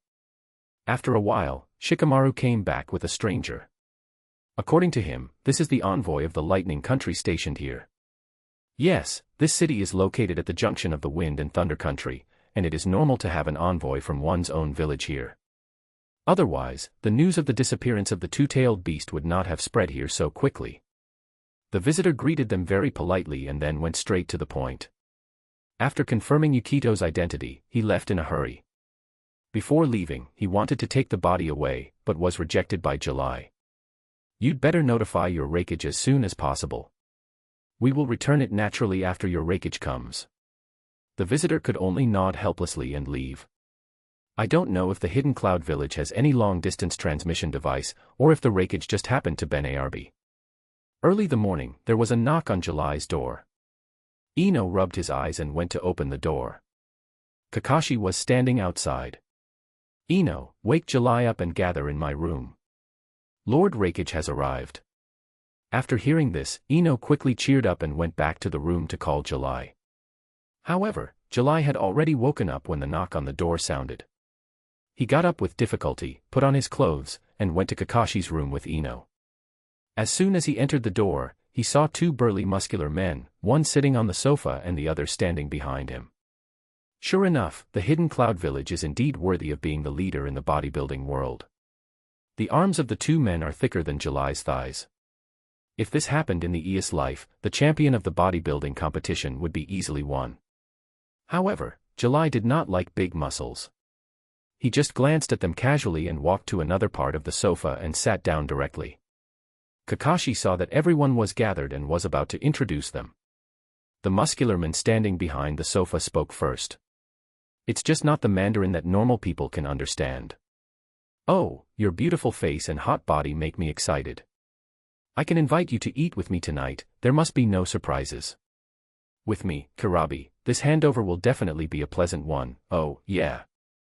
I really can't make it up anymore, my brain cells died 100 million times at this moment. This man twisted his body while singing. Outrageous rap, ugly movements, and a pair of funny sunglasses. He stared at the pair of majestic figures on July's chest. The whole person looked as wretched as possible. The men sitting on the sofa couldn't stand it anymore, so he pressed the wretched man to the ground and beat him up. Until the men begged for mercy, the muscular men on the sofa stopped moving and sat back on the sofa. Seeing this, Kakashi quickly started to introduce. Nanyue, this is the Raikage of the Hidden Cloud Village, and behind him is his younger brother Killer Bee. Raikage, she is our Hokage's direct disciple, Shinta Nanyue. She was also the one who killed Kakuzu and found the bodies of the two Yukitos of your village. After Kakashi's introduction, the two sides knew each other. In fact, even if Kakashi didn't introduce, anyone who was not blind or stupid could know the identity of the person in front of them. However, after Kakashi's introduction, the Raikage's aggressive gaze was always on Nanyue. There was no wretched feeling like that of Killer Bee. Instead, there was a sense of surprise and exploration in it.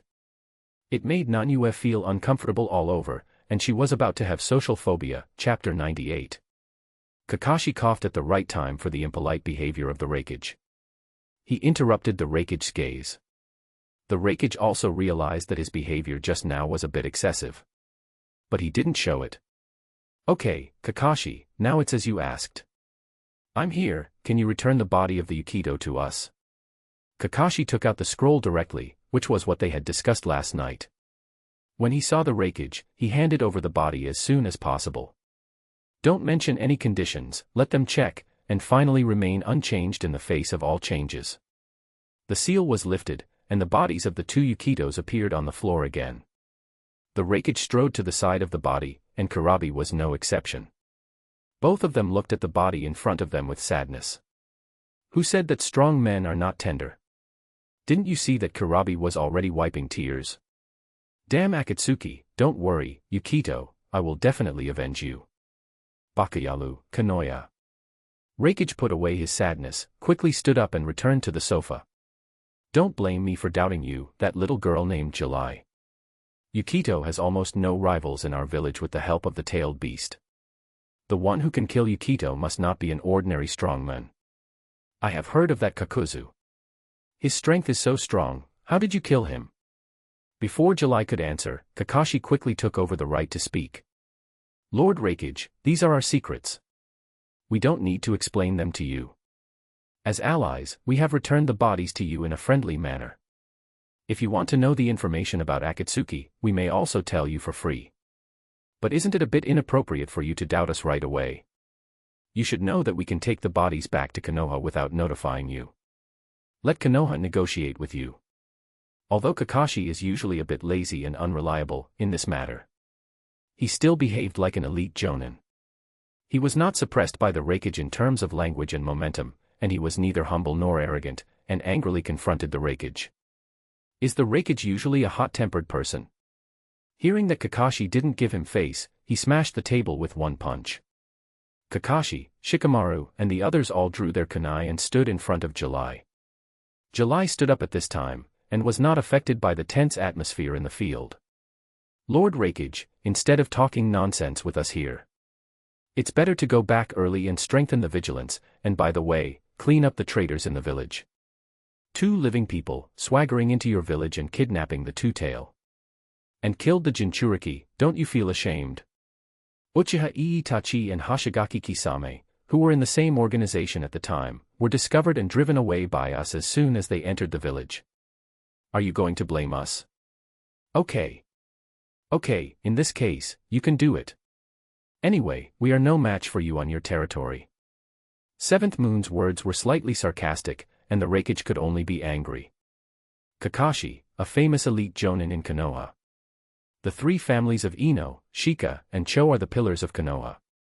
Shinto 7th Moon, a direct disciple of the Hokage. The identities of these people are not simple, and they were just pretending to be angry just now. They definitely can't really do it. Okay, I won't blame you for the mistakes without knowing right from wrong. You can tell me the intelligence of Akatsuki. The Raikage sat on the sofa and questioned them righteously. As if what happened just now didn't happen. It's just that July is so weak and has no confidence now, otherwise he would definitely not indulge the Raikage's bad habits. MD, the reckless man is reckless to his own head, it's really showing off his sword in front of Guangong. However, the plan should be executed. Kakashi and others put away their weapons and sat back on the sofa. Lord Raikage, we have discovered the traces of Akatsuki 3 years ago. It's just that this organization is too mysterious. We have inquired from many sources for so many years but there is no useful information. This time, it can be said to be a coincidence that Kakuzu Haiden killed Assuma Sarutobi, an important ninja in our village. We learned their traces and chased them directly. And then what happened later, you almost know everything. After listening to Kakashi's words, the Raikage nodded. Our village has also paid attention to this Akatsuki before. They are a notorious combat mercenary group. As long as the money is paid, they can easily destroy even a small country. There have been such examples before. But I didn't expect that this time, they turned their attention to our cloud village. At this time, July suddenly raised his hand and wanted to say a few words. Lord Raikage, it's best not to underestimate the Akatsuki organization. I have said before that Uchiha Itachi once sneaked back to Konoha. Do you know why he came to Konoha? The Raikage shook his head. I don't believe there are such coincidences in the world. Their purpose of coming to Konoha is for the 9 tails in our village. And now the Akatsuki organization has taken action against the 2 tails in your village. They seem to have pointed their targets at the tailed beasts in each village. Although this is July's own speculation, combined with the current information. This is the most reasonable explanation. When it comes to the tailed beasts, it is quite worthy of attention no matter which village it is in. Especially if there are 2 tailed beasts in the village. I still have to thank you for this matter. I will give an explanation to the Hokage after I go back. The Raikage got up and left after saying this, apparently touched by July's words. But the Raikage left, and Kurabi was still standing there obediently. He was still making strange gestures with his hands. Hey, now that we've finished our business, we can have dinner. It's going to be a blast tonight. Oh, yeah, reverse tilde baby. Chiyue didn't bother to pay attention to him, and got up and walked towards her room. Just as she went out, she ran into the returning Raikage. After a commotion, the Raikage dragged the swollen face of Kurabi out. Kurabi didn't seem to be reconciled and wanted to say something. But the Raikage knew his brother's character very well, and before Kurabi could speak, he threw Kurabi out of the window without giving him any chance. After watching this scene with interest, July returned to his room contentedly to rest. Kakashi and others did not disturb him, and they all returned to their rooms to rest. Waiting for July to recover. As soon as he recovered, he set off back to the village. On the morning of the 4th day, July opened his eyes. The mark on his forehead suddenly flashed purple light, and July, who noticed it, quickly stood up and sat cross-legged. The sequelae of the Een seal were lifted, and the chakra could recover on its own. July hurriedly began to extract chakra to heal other sequelae in his body. After half a day, he finally recovered to the point where he could travel. This is also thanks to Geo-Lama's chakra extraction method, which is very efficient. After telling Kakashi and the others about this, they couldn't wait to pack up. Regardless of whether it was noon or not, they set off directly without delaying a moment. Chapter 99. The time to return to the village is always faster than the time to come. If you want to ask why, it's nothing else, it's just Flying Thunder God. With 4 people teleporting, come once a day, and you can save a day's journey each time. Early in the morning of the 3rd day, Kakashi and others all got up early to get ready. Because according to the distance estimated by July last night, today's Flying Thunder God. You can go back to Konoha directly. I didn't even have time to eat breakfast, everything will be discussed after I get back. Whoosh reverse tilde. There was a slight ripple on the spot. The figures of the 5 people disappeared. When I saw them again, they were already in the Konoha office. Tsunade was so scared by the sudden appearance of the 5 people that she almost punched them. Fortunately, Kakashi spoke in time to stop her. Where did you mark the mark? Hurry up and erase it for me. I'll set up a new room for your teleportation point later. Otherwise, I'll be scared to death by you sooner or later. Tsunade solemnly instructed July, and July nodded quickly. She didn't dare to make this master angry. Okay, the Raikage has sent me a message. You did a good job this time. The corpse of the Jinchuriki is really too troublesome. It doesn't matter whether you bring it back or not. There's nothing to fight for with those reckless people in the Hidden Cloud Village. You've worked hard this time.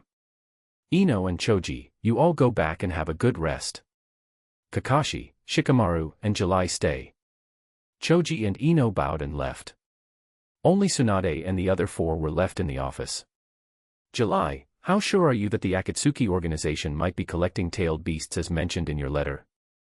I have contacted Jiraiya, but I haven't received a reply from him yet. The letter was written by Kakashi and Shikamaru together, and they were also aware of what July mentioned. At this time, everyone's eyes were all fixed on July. July yawned at an inappropriate time, covering her mouth. Master, there are too few clues and information. I'm not sure whether this action against Yukito is a plan of Akatsuki or Kakuzu's own hobby. I've asked around. Kakuzu is a frequent visitor to the gold exchange and is notorious for his greed. He only accepts rewards with high bounties, regardless of who the other party is. It's understandable that he can target Yukito. But there are many things that don't make sense here, just take Yukito's case. For so many years, our spies deployed in Kimogakure have never sent back intelligence about the 2-tailed Jinchuriki. How did Akatsuki determine her identity and know her whereabouts? I asked the messenger of Kimogakure, Yukito can use the tailed beast chakra freely. The Raikage also specifically mentioned Yukito's strength. She is definitely not to be underestimated. Why did Kakuzu and his team take such a big risk? Even if you hit Yunin village, you have to kill Yuman. It may be because he is lightly enemy, or he may have other means. But in terms of the combat power he has shown at present, he is not qualified to be with the villages. Guess. Tsunade heard that there is a way to verify, and quickly stand up. What is the way? Kakashi Shikamaru is also anxious. I remember you and Master Jiraiya once told me about the news about the perfect Jinchuriki. To become a perfect Jinchuriki, you need to reach a consensus with the tailed beasts to a certain extent. I mentioned the situation between the 2 tails and the Jinchuriki before. You can send a message to the Raikage. Ask about the extent of the relationship between Yukito and the 2 tails. Tsunade and the others were confused by July's words. They didn't know what the purpose of asking the Raikage was. Shikamaru, on the other hand, seemed to have grasped July's point and fell into deep thought. The key point of this information is the relationship between Yukito and the 2 tails. Kurabi, the 8 tails Jinchuriki who is the perfect Jinchuriki, is in the Hidden Cloud Village. Do you think they will? Do you hope that there will be another perfect Jinchuriki in the village? With the 8 tails as a bridge of communication, Yukito can reach the level of a perfect Jinchuriki even if he cannot.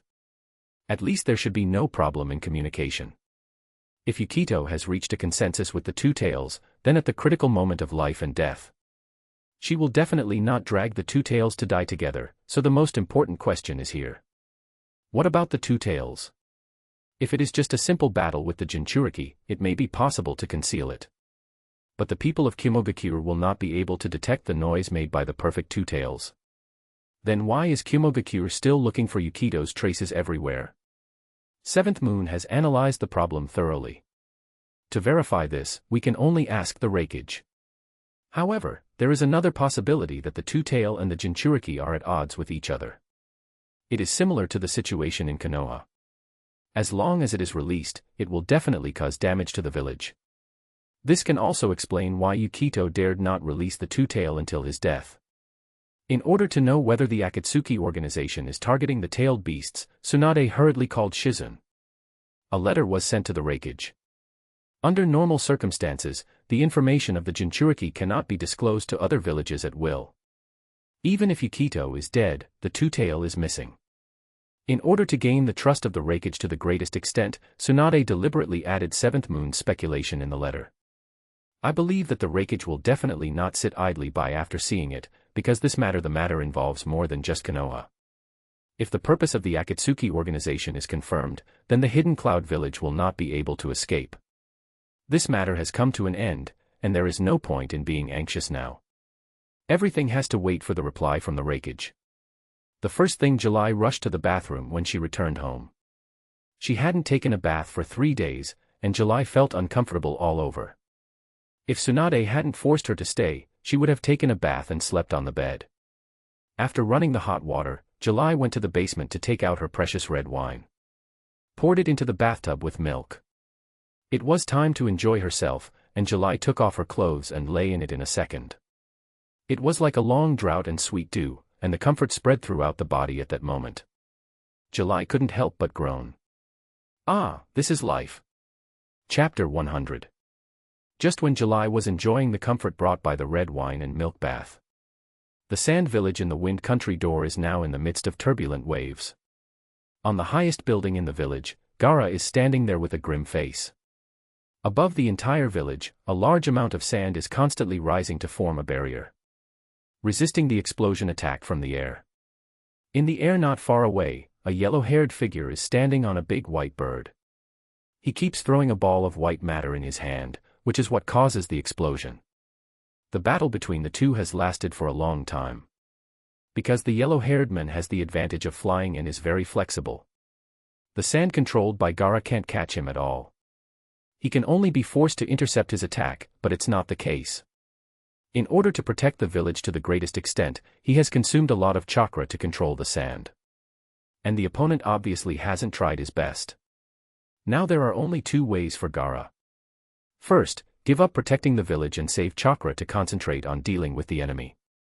Second, continue to waste time like this.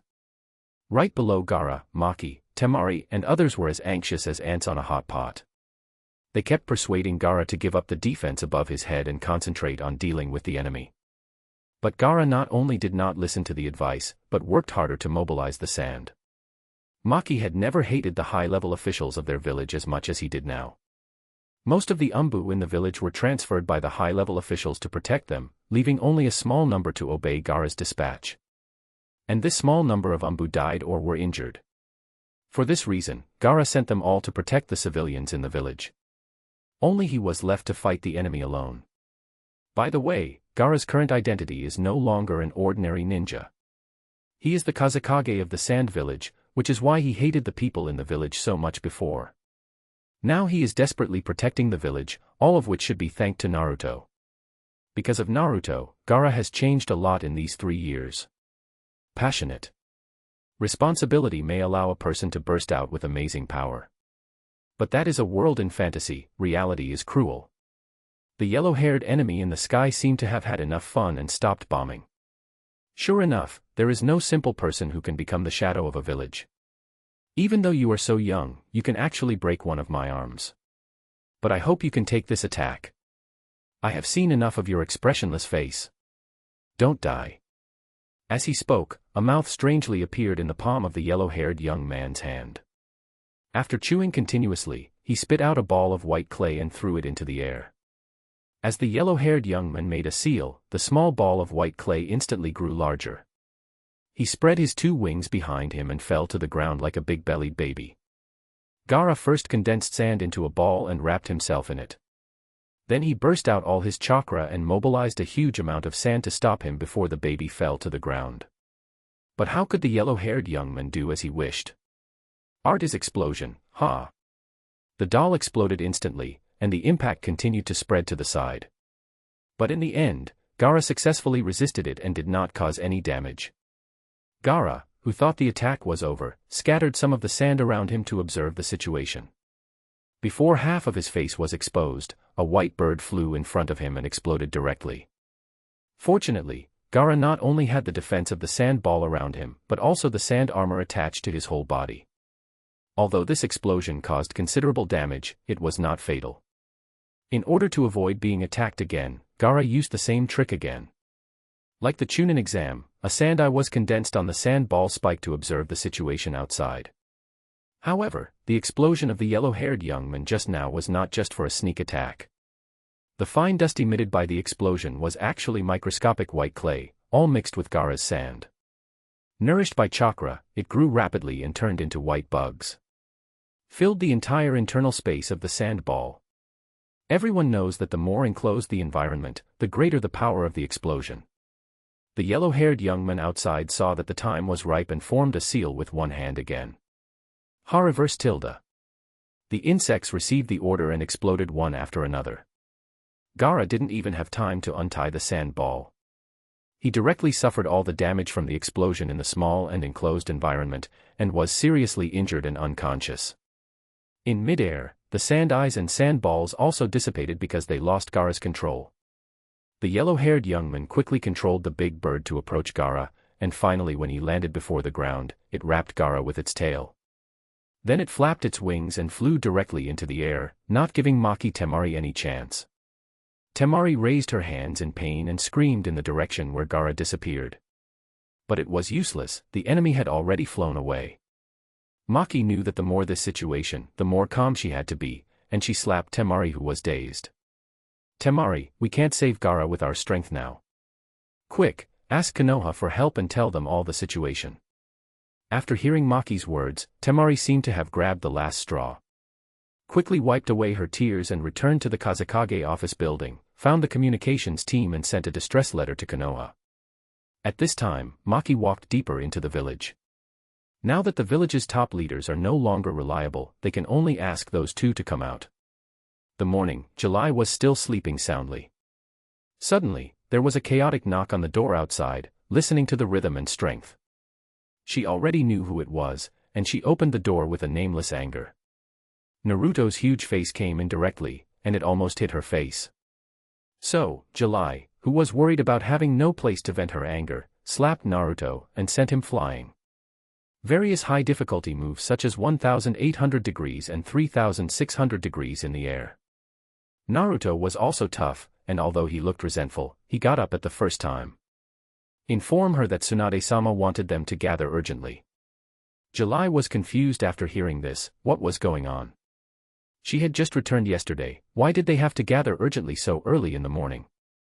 With doubts, July changed her clothes and followed Naruto to the Hokage's office. As usual, Kakashi was already waiting in the office. But this time there were two more people, and July was surprised by one of them. Because this person was Sai, who had pretended to be cool in front of her before and was scolded away by her.